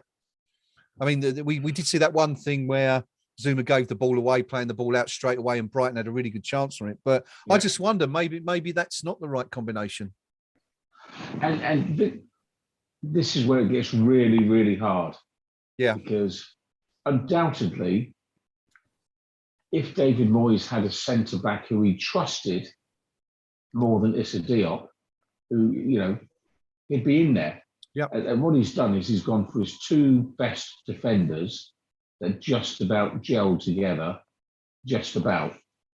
There's something in Diop's game that the manager clearly doesn't like. Yep. Again, we have a chairman who'll be in, he'll be phoning him right now. I've got a £22 million player on the bench. Why is he not playing? Why are you playing that old donkey that started out in Rochdale? Yeah, why are you doing that? What are you doing to me, David? You know, and it'll be, well, Mr. Chairman, it'll be this, that, and the other. So there's something that David Moyes doesn't like in this Diop, because if he did, he'd be, you know, when players get injured, that's the moment then other players get the opportunity. And the fact that Diop is not first in line to come in, even in the event of an injury, that tells you actually he's the fourth choice centre back. Yeah. And Just going to say, I mean, the point is we're having this conversation now. If that goal hadn't been scored in the closing minutes, we simply wouldn't be having the conversation. So I mean, one person you can't criticise, I think, is David Moyes. It's kind of a case of damned if you do and damned if you don't, in a sense, isn't it? You know, whatever he had done, even if Diop had started, we would be sitting here now saying, well, if he had stuck with Dawson, then we might, you know, we might not have conceded that goal at the end, you know. Absolutely, and managers as well. I mean, they've got to deal in real world football, not fantasy football that we all deal in. Yeah, quite simply, he might have looked at his options. He'll look at his budget and go, "Have I? You know, why do I, as the manager, want to invest so much of my budget in a player who I don't think is good enough to get in my starting 11? Yeah, I'd rather move that player on and actually get whatever fee I can for him. And the way to move a player on is to make it clear you're not getting any game time here, son. You still got to come to training every day. You still got to turn up on match day every day. You still got to get into your kit for every game. You're not getting on the pitch or whatever it may be. And then when the transfer window opens and someone comes in and they said, Issa, I've had an offer for you from Burnley. Yeah. Do you fancy it? And he's going, where's Burnley exactly? And you say, well, it's just outside London, kind of thing. You know, Keegan did that with Andy Cole. Right. He said Newcastle was nearer London than Manchester or something nonsense like that, or whatever it was, you know. But ultimately, so sometimes even if Moyes doesn't have the down on this Diop that I think he might have, it might be just a financial thing that he just needs to shift a player to free up some budget. And managers have got to make those choices, because the chairman's going to sit there and say, David, we agreed a budget. You went and spent the money on Vlasic. Yeah. Well, you spent that money. Don't come to me for any more. You've got a player that you bought that's on the bench every week. Yeah. Don't ask me for more money. You've got to move somebody on. And in all honesty, I think that's fair. You know, I'll criticise the chairman, as you well know, at the drop of a hat for being a skinflint. But sometimes you have to say managers do need to live within their budgets, within reason. And, you know, at this point in time, you know, Diop isn't trusted by the manager sufficiently to force his way into the first team. Be very interested to see who lines up against Chelsea, though. Yes, it certainly will. Certainly will. I mean, you made the point, just going back a bit, about Vlasic, and that's already been brought up on the KUMB.com forum match thread.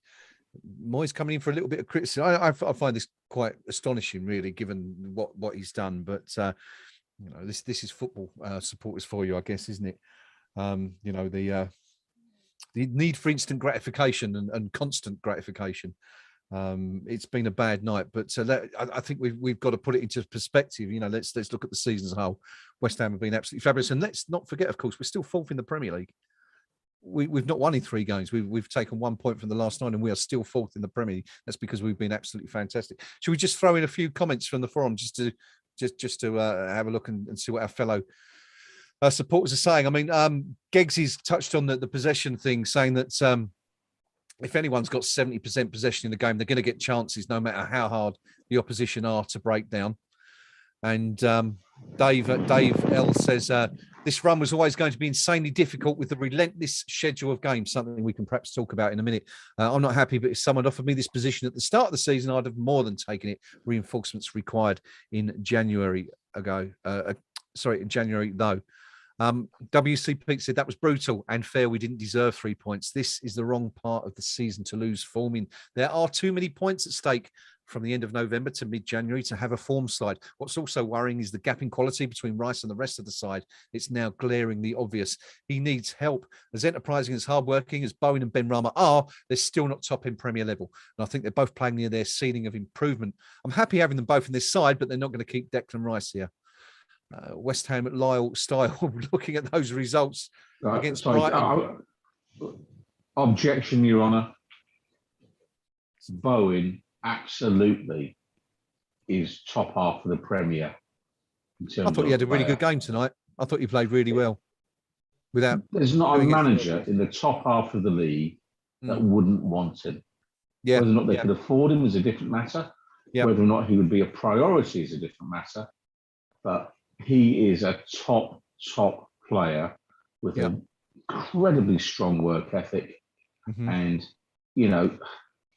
so now I don't know who's written that. I mean, it's all about opinions, but I can't say I'd go along with that one. Yeah.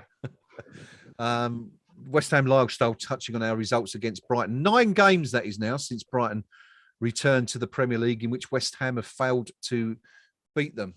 We go right back to starting in October 2017. We lost 3-0 at home, then 3-1 at the Amex.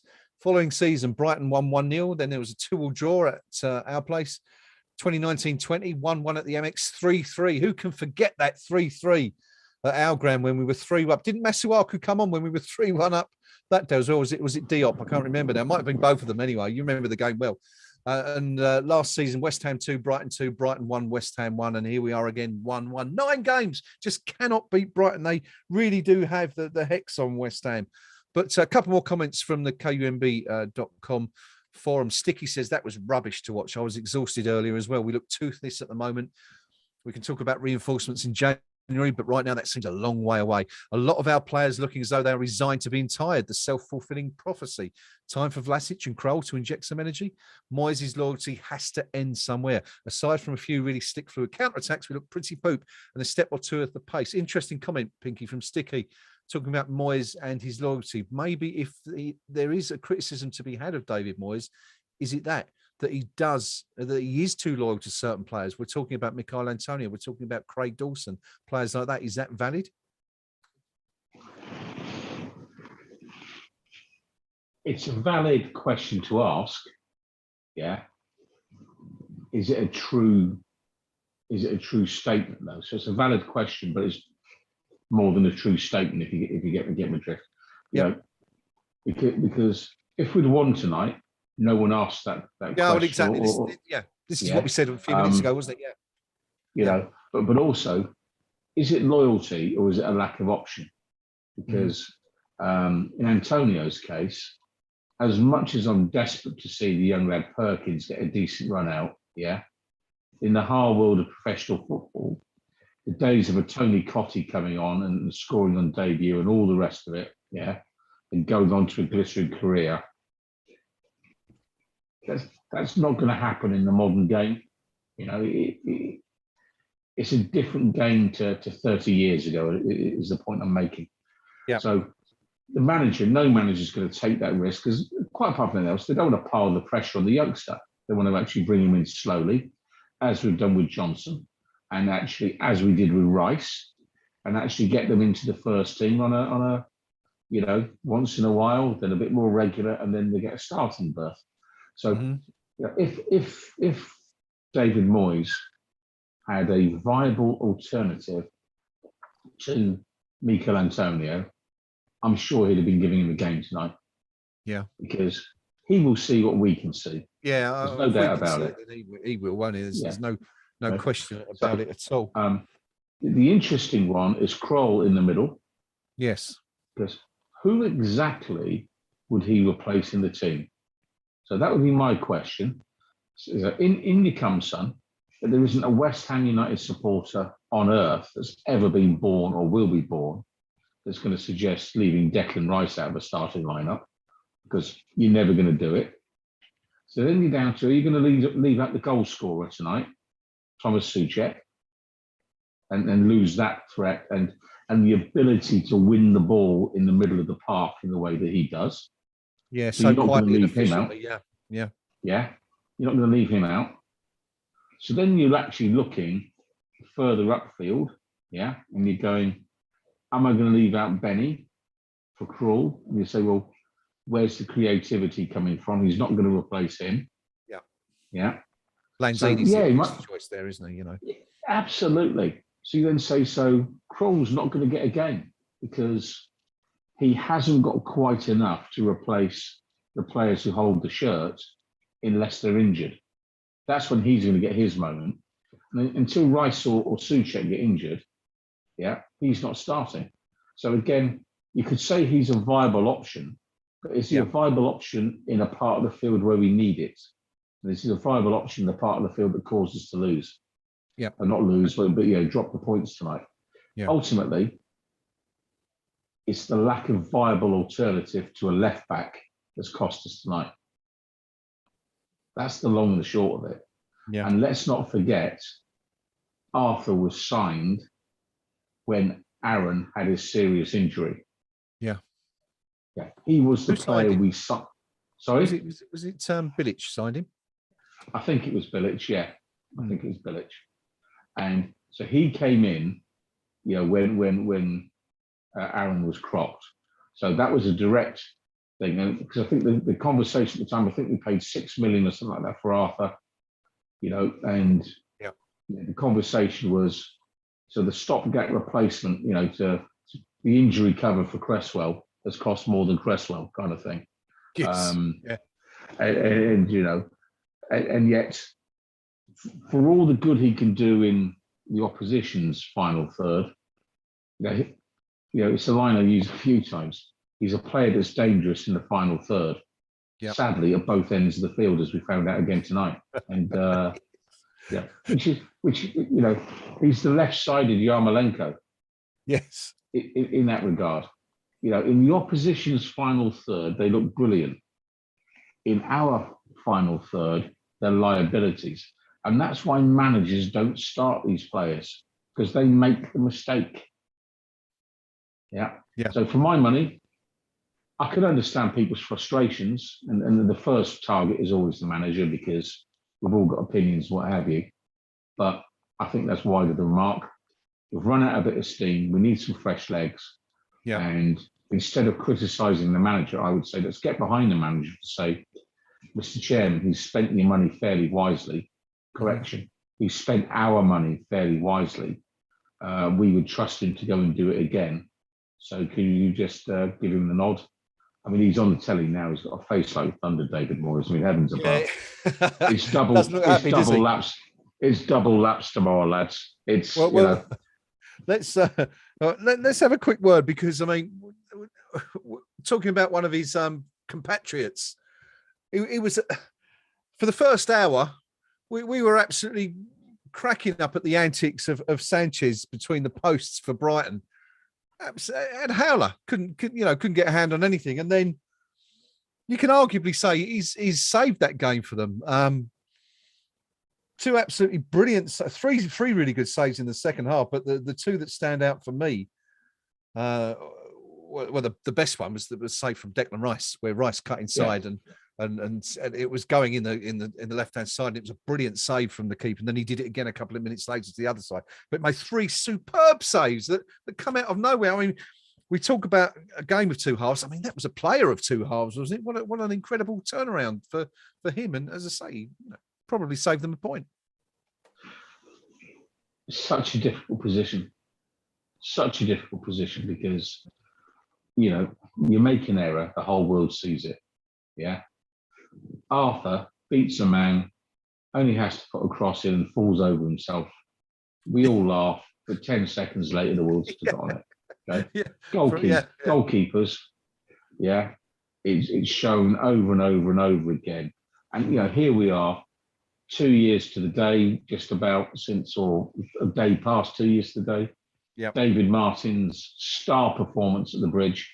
Heroics. Absolutely heroic stuff. Yeah. So, what is known in the game as a training ground keeper. And I don't know, he's played a lot of games in sort of third division level, so I'm not going to be dismissive about a professional in his position. But he wouldn't pretend he would be good enough to start week in, week out in our first team. But that night, he stood up, he stood tall, was absolutely brilliant. Yeah. And we all remember it. We all go, great effort, mate. Great effort. He'll be in West Ham folklore forevermore because of that. Yeah. So when keepers get it wrong, they get remembered. Roberto, with the chucking the ball into row net at Burnley and all the rest of it. So Sanchez tonight, he showed on the goal that he conceded a distinct lack of bottle, frankly. We saw big Tommy Souček heading in his direction. So I'm not getting in his way. Yeah. Souček then just has a glancing header, in it goes. But shot stopping, shots coming from 20 yards, 30 yards. Yeah. He's all over the place. He's the save from Rice. I mean, that was going in. I mean, you're looking at it. Well, we're just seeing it now, aren't we, on the TV? It's just been rerun. Yeah. Also the save from Antonio, and then that one right at the end. Bowen only. Do you think Bowen should have scored from that one? I mean, he only had the keeper to beat. It's a good save, but you'd put your money on Jared to stick that one away, wouldn't you, in those circumstances? Yeah, and ultimately, again, I said at half time that Graham Potter will be getting stuck into his players and say, "I'm not interested in, it was near, boss. It's, you should score." Mm-hmm. Yeah. And, appreciate I'm the fat guy in the pub talking about professional players earning hundreds of thousands of pounds a week. Yeah. So I'll always temper my comments with that. But when you're talking about the best of the best, which is what we are, I've sat here tonight and told you what a fantastic player Bowen is. Yeah. And he is. He should score that. Yeah. Yeah, that's the one area, isn't it, really, that's missing from his game at the moment. Everything else is spot on: the enthusiasm, the energy, the pace, the finishing. Not quite there at the moment to be a top striker, which I guess is why he's at West Ham and not, say, Liverpool or someone like that. Well, no, I think he's at West Ham because actually took one look at Liverpool and thought, "We're yesterday's team. We're the coming team." I ain't giving you that one, mate. I think there's a Frank McAvenny book, wasn't there, that he needs to read, The Art of Scoring or whatever it was. Listen, if it was easy, we'd all be doing it. Yeah. And it is the hardest thing in the game is to score a goal. Because that's why the very best strikers, get paid what they get paid. Indeed. It's that simple. I mean, the hotel, the conference centre next door, night before last, there were a couple of Celtic legends in there. Henrik Larsson, which, for a couple of seasons up in this neck of the woods, he was banging them in for fun. Yeah. Will forever be a Celtic legend. Yeah. Because he did the hardest thing. He got goals. Johnny Hartson was there at the same time. Again, bags of goals. It's what supporters want. But if they all scored, 3 a week, you would think, well, anyone could do it. Yeah. And ultimately, Bowen should have scored tonight, but his overall contribution to West Ham tonight, I thought, was very good indeed. And totally agree. He's in my starting 11 every week, no doubt about it. And if that's misplaced loyalty, well, so be it. No, I mean, I think you're right. He's absolutely fantastic. Just say that is just the one area where you look at it and you think, if you could improve on something, that's it. You'd expect that Moyes got him over the training ground there, practicing his shooting and coming in off the wing like that time and time again. But we're not blaming it on any individuals. As we said, it's very difficult, this football arc, isn't it? Because if the game had ended at 89 minutes, I'm guessing that none of the things we've discussed in the last half hour we would have touched on. We would have been talking about how well West Ham defended, how we just let Brighton have the ball, and we saw it off because of the last 90 seconds. Here we are trying to pick holes in everything. We're not trying to, but that's the way football goes, isn't it? It's ultimately it all comes down to the result, and the result hasn't quite gone for us tonight. And anyway, so here we are. Something else. We're talking about late goals and results. This is something else I wanted to touch on, actually, Pinky, because not the first time we've done that this season, is it? And certainly not the first time at home. And we conceded the goal in the 90th minute at Man City last week. But, you know, go back to earlier in the season here, level with Man United, Jesse Lingard scores with a minute or two left to go. Level with Brentford, and they pop up in injury time and score a winning goal. It's a bit of a concern for West Ham. Is this, what is it? Lack of concentration, lack of energy, just tiredness? What's the problem? Or combination of everything? What's going wrong there? Yeah, I mean, all of the above, yeah, for my money. But let's not get too down. You know, we're sitting fourth, and yes, it's 1 point from 9, and we can all go, you know, we've run out of energy at the wrong time of the season, etc., etc. Okay. Let's say Chelsea turn up on Saturday and we do them 2-0. Let's just say that happens. And you wouldn't put money against it, would you? That's the thing. No, that's the point. Because there's a reason why the whole world watches the Premier League. There's a reason why the other leagues can't touch it. Is because if you're watching Spanish football, the 14th place team isn't getting anything against the 4th place team. You know that before kickoff, generally. Same in the Bundesliga, same in France. Yeah. So the whole world watches the Premier League because they absolutely know that Watford could get something against Chelsea. Mm-hmm. Yeah. They just know it could happen. And that's why they watch. Yeah. They'll even have watched Wolves against Burnley tonight on the basis, well, you know, someone at Burnley is bound to bang in 5 or 6 eventually. Yeah. But, you know, I say it in jest, but the overall standard in this league is high. Yeah. And they're all super fit. They're all super talented. And it's just the finest of margins that makes the difference. So for me, you know, I look at it and I go, we've dropped points tonight because we're at home. I'm disappointed, but you have to review tonight's result in the context of a very good season. And you know, I'm looking at the other scores here now. They're on screen. You know, Saints 2, Leicester 2, Watford losing by the odd goal at home to Chelsea. You know, Villa losing at home by the odd goal to Man City, and Everton. You know, not losing by the odd goal. You know, and getting absolutely stuffed at home by Liverpool. I mean, Rafa, it's been nice knowing you, but do you know what, mate? He's under real pressure there now. So if we look at this now, we've dropped 2 points at home against Brighton, our bogey team. But we're 4th. Rafa Benitez, and let's not forget, Everton Football Club have spent an absolute fortune in the last 3 or 4 years. Yeah, they've spent big. Their managers, all of them, have been backed in the market. And Everton are sitting in 14th place. Yes. Yeah. Yes. You know, so where would we rather be? So for me, that's how I take it. I mean, you look at the league table still, right, Pinky? I mean, look, there we are. We're still 4th in the table. And yes, we've had a couple of dicky results, but we, you know, it's not something that none of us could have predicted, is it? We looked at this back in October and we looked at this period and we saw, yes, Man City, yes, you're playing Chelsea, yes, you've got, well, we didn't know we had Tottenham in the cup at that point, but, you know, we knew we had some tough games. Yes, we're playing Brighton, the team we can't beat for years, just can't beat them, bogey team. We saw, you know, was it 10, 12 games, 13 games in December before the new year. We always knew this was going to be a tough period. So that, I think the point is, this isn't any surprise. This shouldn't be surprising to anybody.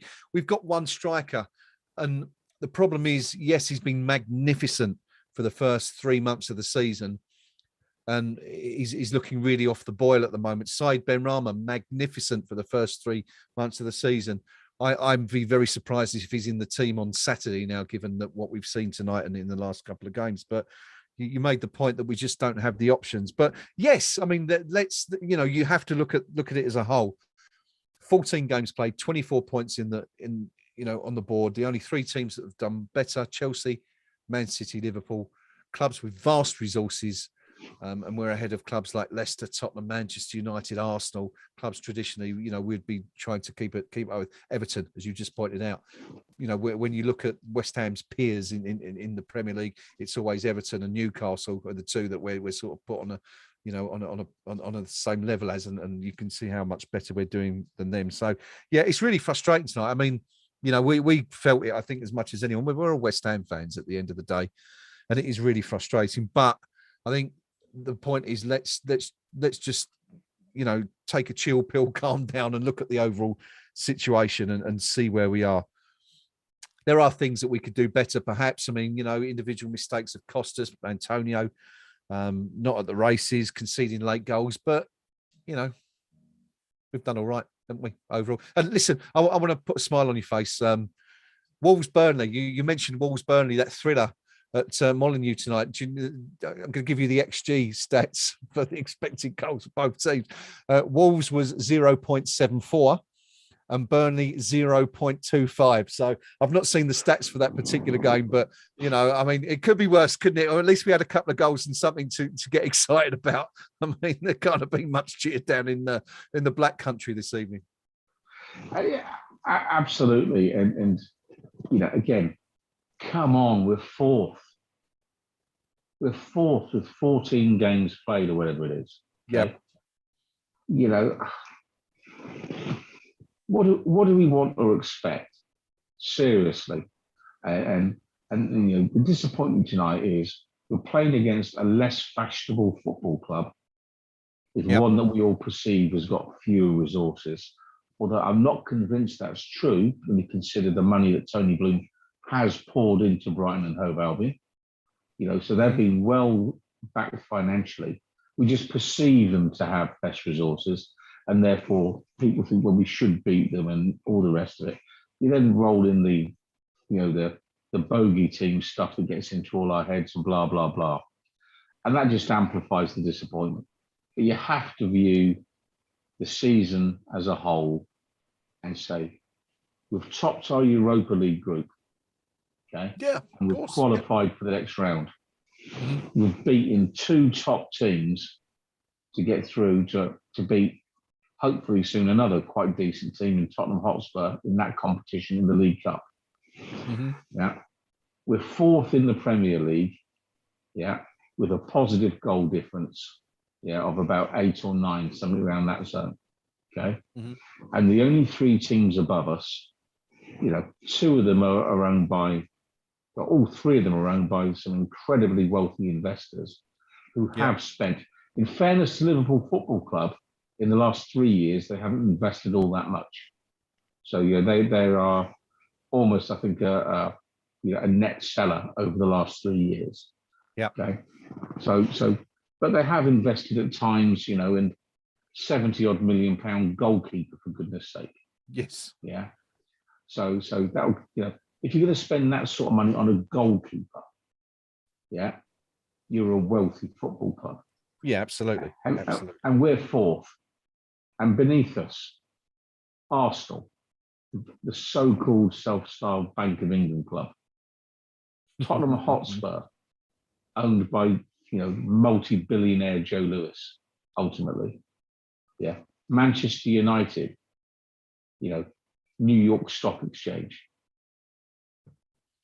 There's an awful lot of money sitting beneath us in the Premier League at this point in time. And I would say, stick behind the team, stick behind the manager, see if we can persuade the chairman to sign this one player, maybe 2 in the window, just for fresh legs, a few options for David Moyes. But I wouldn't get too downhearted because we've dropped points at home with Brighton. Disappointed, but at the end of the day, of course. Fourth as we head into the Christmas programme. How often does that happen with West Ham? Bottom's our traditional place. Yeah, but it's like that old adage, isn't it? Would you have taken it at the start of the season? Yeah, of course we would. Of course we would. No one would disagree with that. And as we say, that's the thing I think we really need to concentrate on. David Moyes has been talking about the game. Very, very frustrated, as we pointed out earlier. As you would expect, having seen, the more points dropped in the closing stages. This is what he had to say very briefly. It says, talking about the second, or the goal that wasn't. I don't think we're in the game to chalk goals off. My understanding is that it came off the back of Duffy's leg, which would constitute a goal. Whoever did it must have had a very, very clear picture. I found that decision very difficult. So David Moyes clearly very, very upset about that decision to rule out what would have been West Ham's second goal and the one that would have clinched almost certainly the points for the Hammers. Thomas Souček has also been speaking on social media. The Czech midfielder says, it's frustrating for us. We wanted to win. I'm really happy to score the goal, but I'd immediately change it for the win. Thanks for your support anyway, and we'll see you at the next game on Saturday. Thomas scoring his first goal since the opening day of the season in the 4-2 win at Newcastle. Yeah, David Moyes is going to be really annoyed with that, isn't he? I mean, I suppose he'll be looking back now at the key decisions in that game. Yes, the disallowed goal. And I still, you know, I don't know about you. I've not seen it since, Binky, but, you know, the 3 or 4 occasions on which we did see it during the game, I still couldn't see why it was disallowed. And I'd like to see the Brighton one again, because we saw the steal and it looked offside. But you can understand why Moyes is really, really frustrated, you know, off the back of that, can't you? Absolutely. Ultimately, as much as I've spoken about Antonio being tired and we need fresh legs and blah, blah, blah, undeniably tonight, 2 VAR decisions have actually determined where those points have gone tonight. Yep. And I don't think that in either case a conclusive proof was shown to us TV viewers, you know, that we're watching. That we could all say, yeah, okay, yeah, fair enough, we've got it there. We haven't got that. We see plenty of VAR reviews where you do just that. You see the VAR, oh yeah, okay, yeah, it was a foul. Or, oh yeah, he was offside. Yeah. I couldn't see why our goal was disallowed at all. Yeah. Their goal, I'm less concerned than you in that sense. But our goal, it was 100% a case of we're going to keep looking for a reason to disallow this goal till we find something.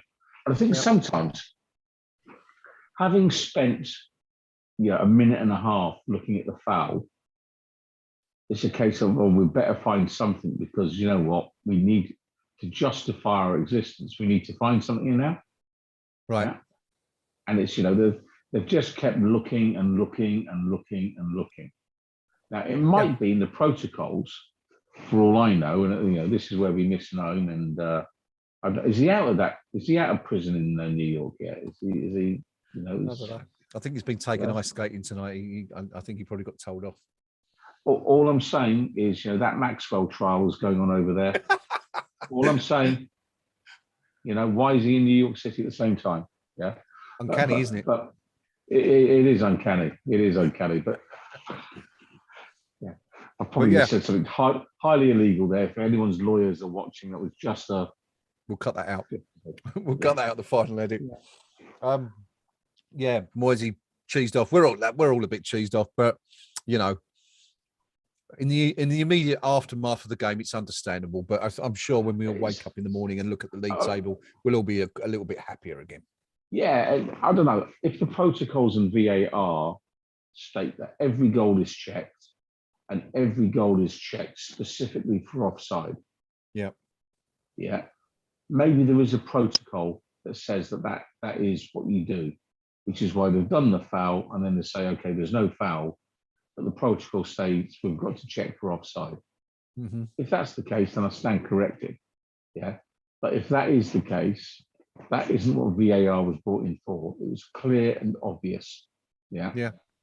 And if it's clear and obvious, it doesn't take 3 minutes, does it? Yeah, I mean that's ludicrous, isn't it? To wait that long, it's crazy. And I think we read the comment, didn't we, from the Brighton forum, where somebody said that if it really takes that long to determine whether it's offside or not, then surely the decision has to be no, because as you say, it's not an obvious offside. But anyway. Okay, I mean, obviously you're a happily married man. You've never done the Tinder thing, okay? All right. No one spent 3 minutes looking at a Tinder picture going, do I swipe left or right? I wonder what you're talking about there. The app you're talking about, the dating app. Absolutely. Apparently. Yeah. Clear and obvious. You're swiping left or right within 2 seconds. Right. That's clear and obvious. Clear and obvious takes 2 seconds. Yeah. not 3 minutes. Yeah. Yeah, Yeah, that's true. That's all I'm saying. True. It's a very good point. I like it. Let's look ahead. Big game this weekend. They're coming so thick and fast. It's almost as one finishes, we're preparing for the next, and that's certainly the case. It's Saturday or Sunday are we playing? I've not even looked. Saturday. West Ham United versus Chelsea. Early Top 4 kickoff, clash. Is it the 12:30? We got the lunchtime. Yeah. Yeah. Okay. All right. Yeah. I mean, what do you make of that? What do you? I mean, does Antonio dare David Moyes leave Antonio out? Does Said Benrahma start? Does Cresswell come back into the team? Does Diop come into the team? What a dilemma. I mean, let's okay. I mean, first up, let's start with the opposition. For my money, Chelsea are romping the league this year. They're romping it. You think they're better than Man City? Yes, I do. Okay. I think on form this season, I think they are. You can't score against them. So as soon as they score even one goal, you've lost. You're done for, because defensively they're incredibly well organised. They work unbelievably hard. They've got players who are good enough not to make silly errors. They're coached well. They've got a depth of squad, which means if you don't perform, you're out. Yeah. Which keeps the players hungry, because every player wants to play every minute. Yeah. For me, they are 100% the form team of this season. And yes, with the home side, but I'll take a point right now. A win against them would dwarf anything else we've achieved this season. They're a fantastic team at the minute, Chelsea. And it pains me to say that, because, you know, till a certain Russian gentleman turned up, they weren't as big a club as West Ham, nothing like it. Yeah, they might have had aspirations and wanted to be the West London West Ham, but they were never going to do that. His money's transformed that football club. And Abramovich, say what you like about him, he appointed a former player as manager. He took a chance. It wasn't working, and he didn't hesitate. And by all accounts, Lampard was a favourite player of Abramovich. Okay, and why wouldn't he be? He won plenty of trophies for Chelsea, but it wasn't working out as manager. Abramovich didn't hesitate. You're going, son. They're bringing Tuchel. He wins from the Champions League, from a standing start. None of this I need a year to settle in. None of this I need £1 billion to spend. He knew the brief. You get the Chelsea job, you win the title or you're fired. That's the rules of the game there. A bit like, I don't know, the way Real Madrid tend to do things, whatever, in Spain or that kind of thing. Yeah. So they've got a manager who's at the top of his game, players who are at the top of their game.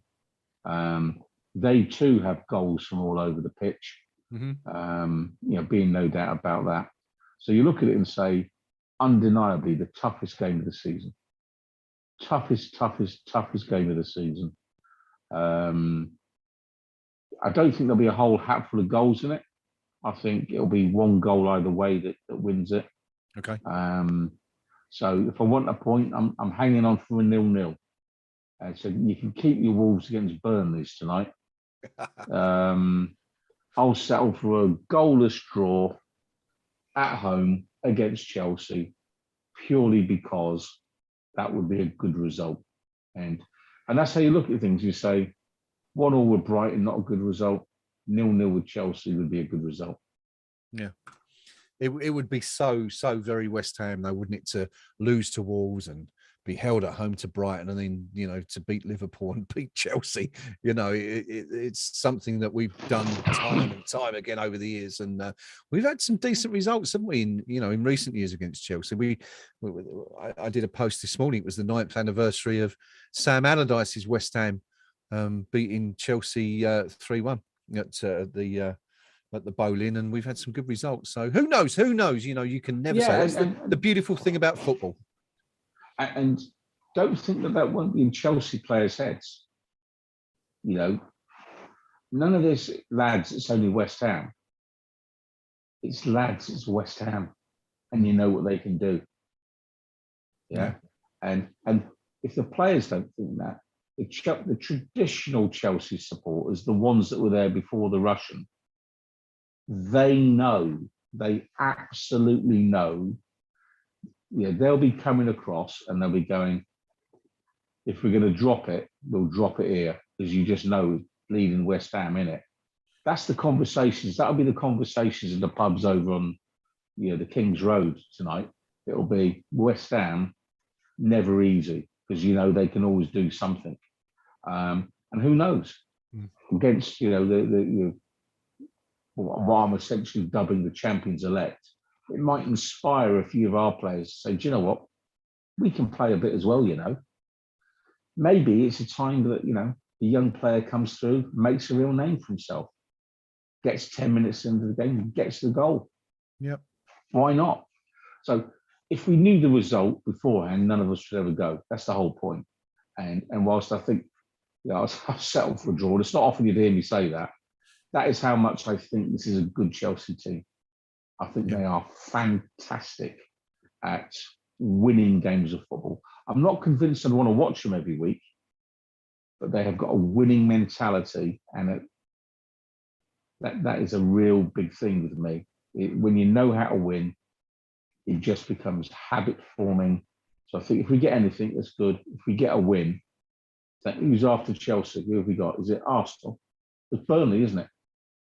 Is it Burnley? I'm not sure. I'm not sure, actually. Zagreb at home. Yeah. But in terms of the league, I mean, they're just coming thick and fast, aren't they now? After Chelsea, we've got we've got Zagreb, and then it's Burnley and Arsenal, 2 away games. Norwich after that, we'd fancy that one. 4 games unbeaten themselves, and then of course it's Tottenham, the final game before Christmas. Southampton, Boxing Day, away to Watford on the 28th, New Year's Day at Palace, and 2 games that you can't really predict how they're going to go. And then of course we've got a couple of weeks off until we face Leeds. So it's the old adage, isn't it, about there are no easy games in the Premier League anymore. That's absolutely the case. But I think you're right. I mean, in terms of the difficulty, shall we say, this weekend is going to be up there with any of them. Perhaps, I mean, I think for me, I think last weekend's game was probably our toughest one of the season. I think for me, pound for pound, I think Man City are just slightly better than Chelsea. But,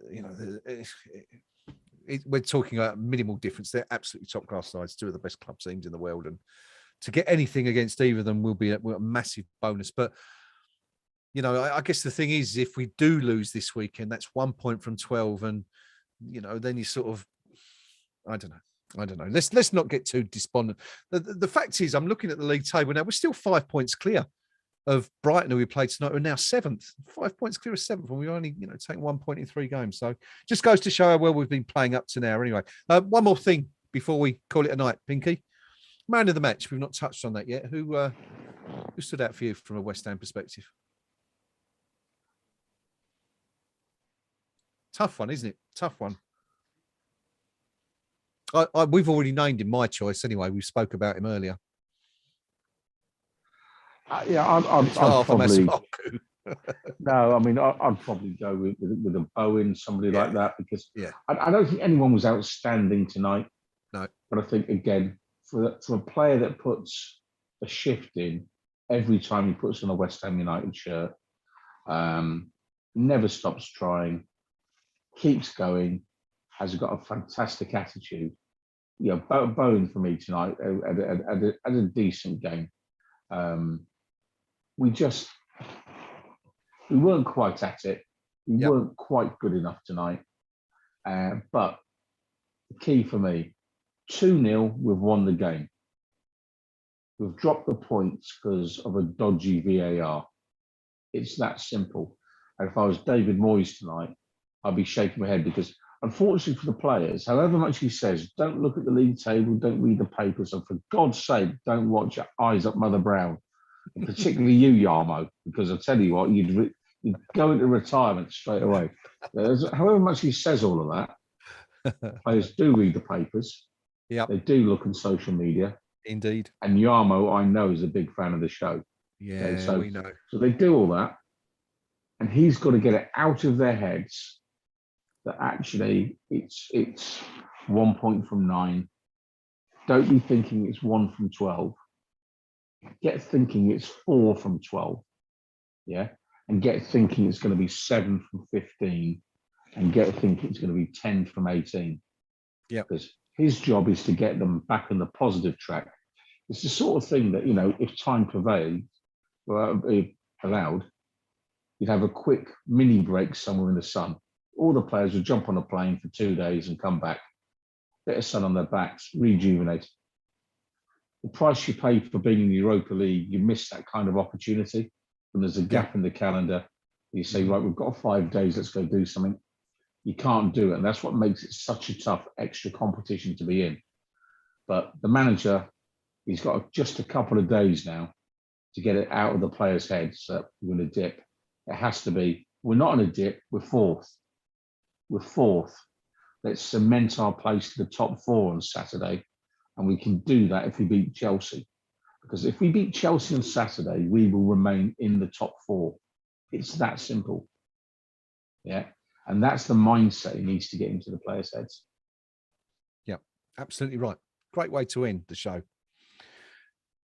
West Ham v Chelsea, 12:30, Saturday lunchtime. Join us on Eyes Up Mother Brown, if you will, if you're not doing anything else. So we'll be back for another game. Hopefully, there'll be one to cheer. 3 points. Who knows? You never know. It's been a disappointing night as far as West Ham are concerned. The London Olympic Stadium.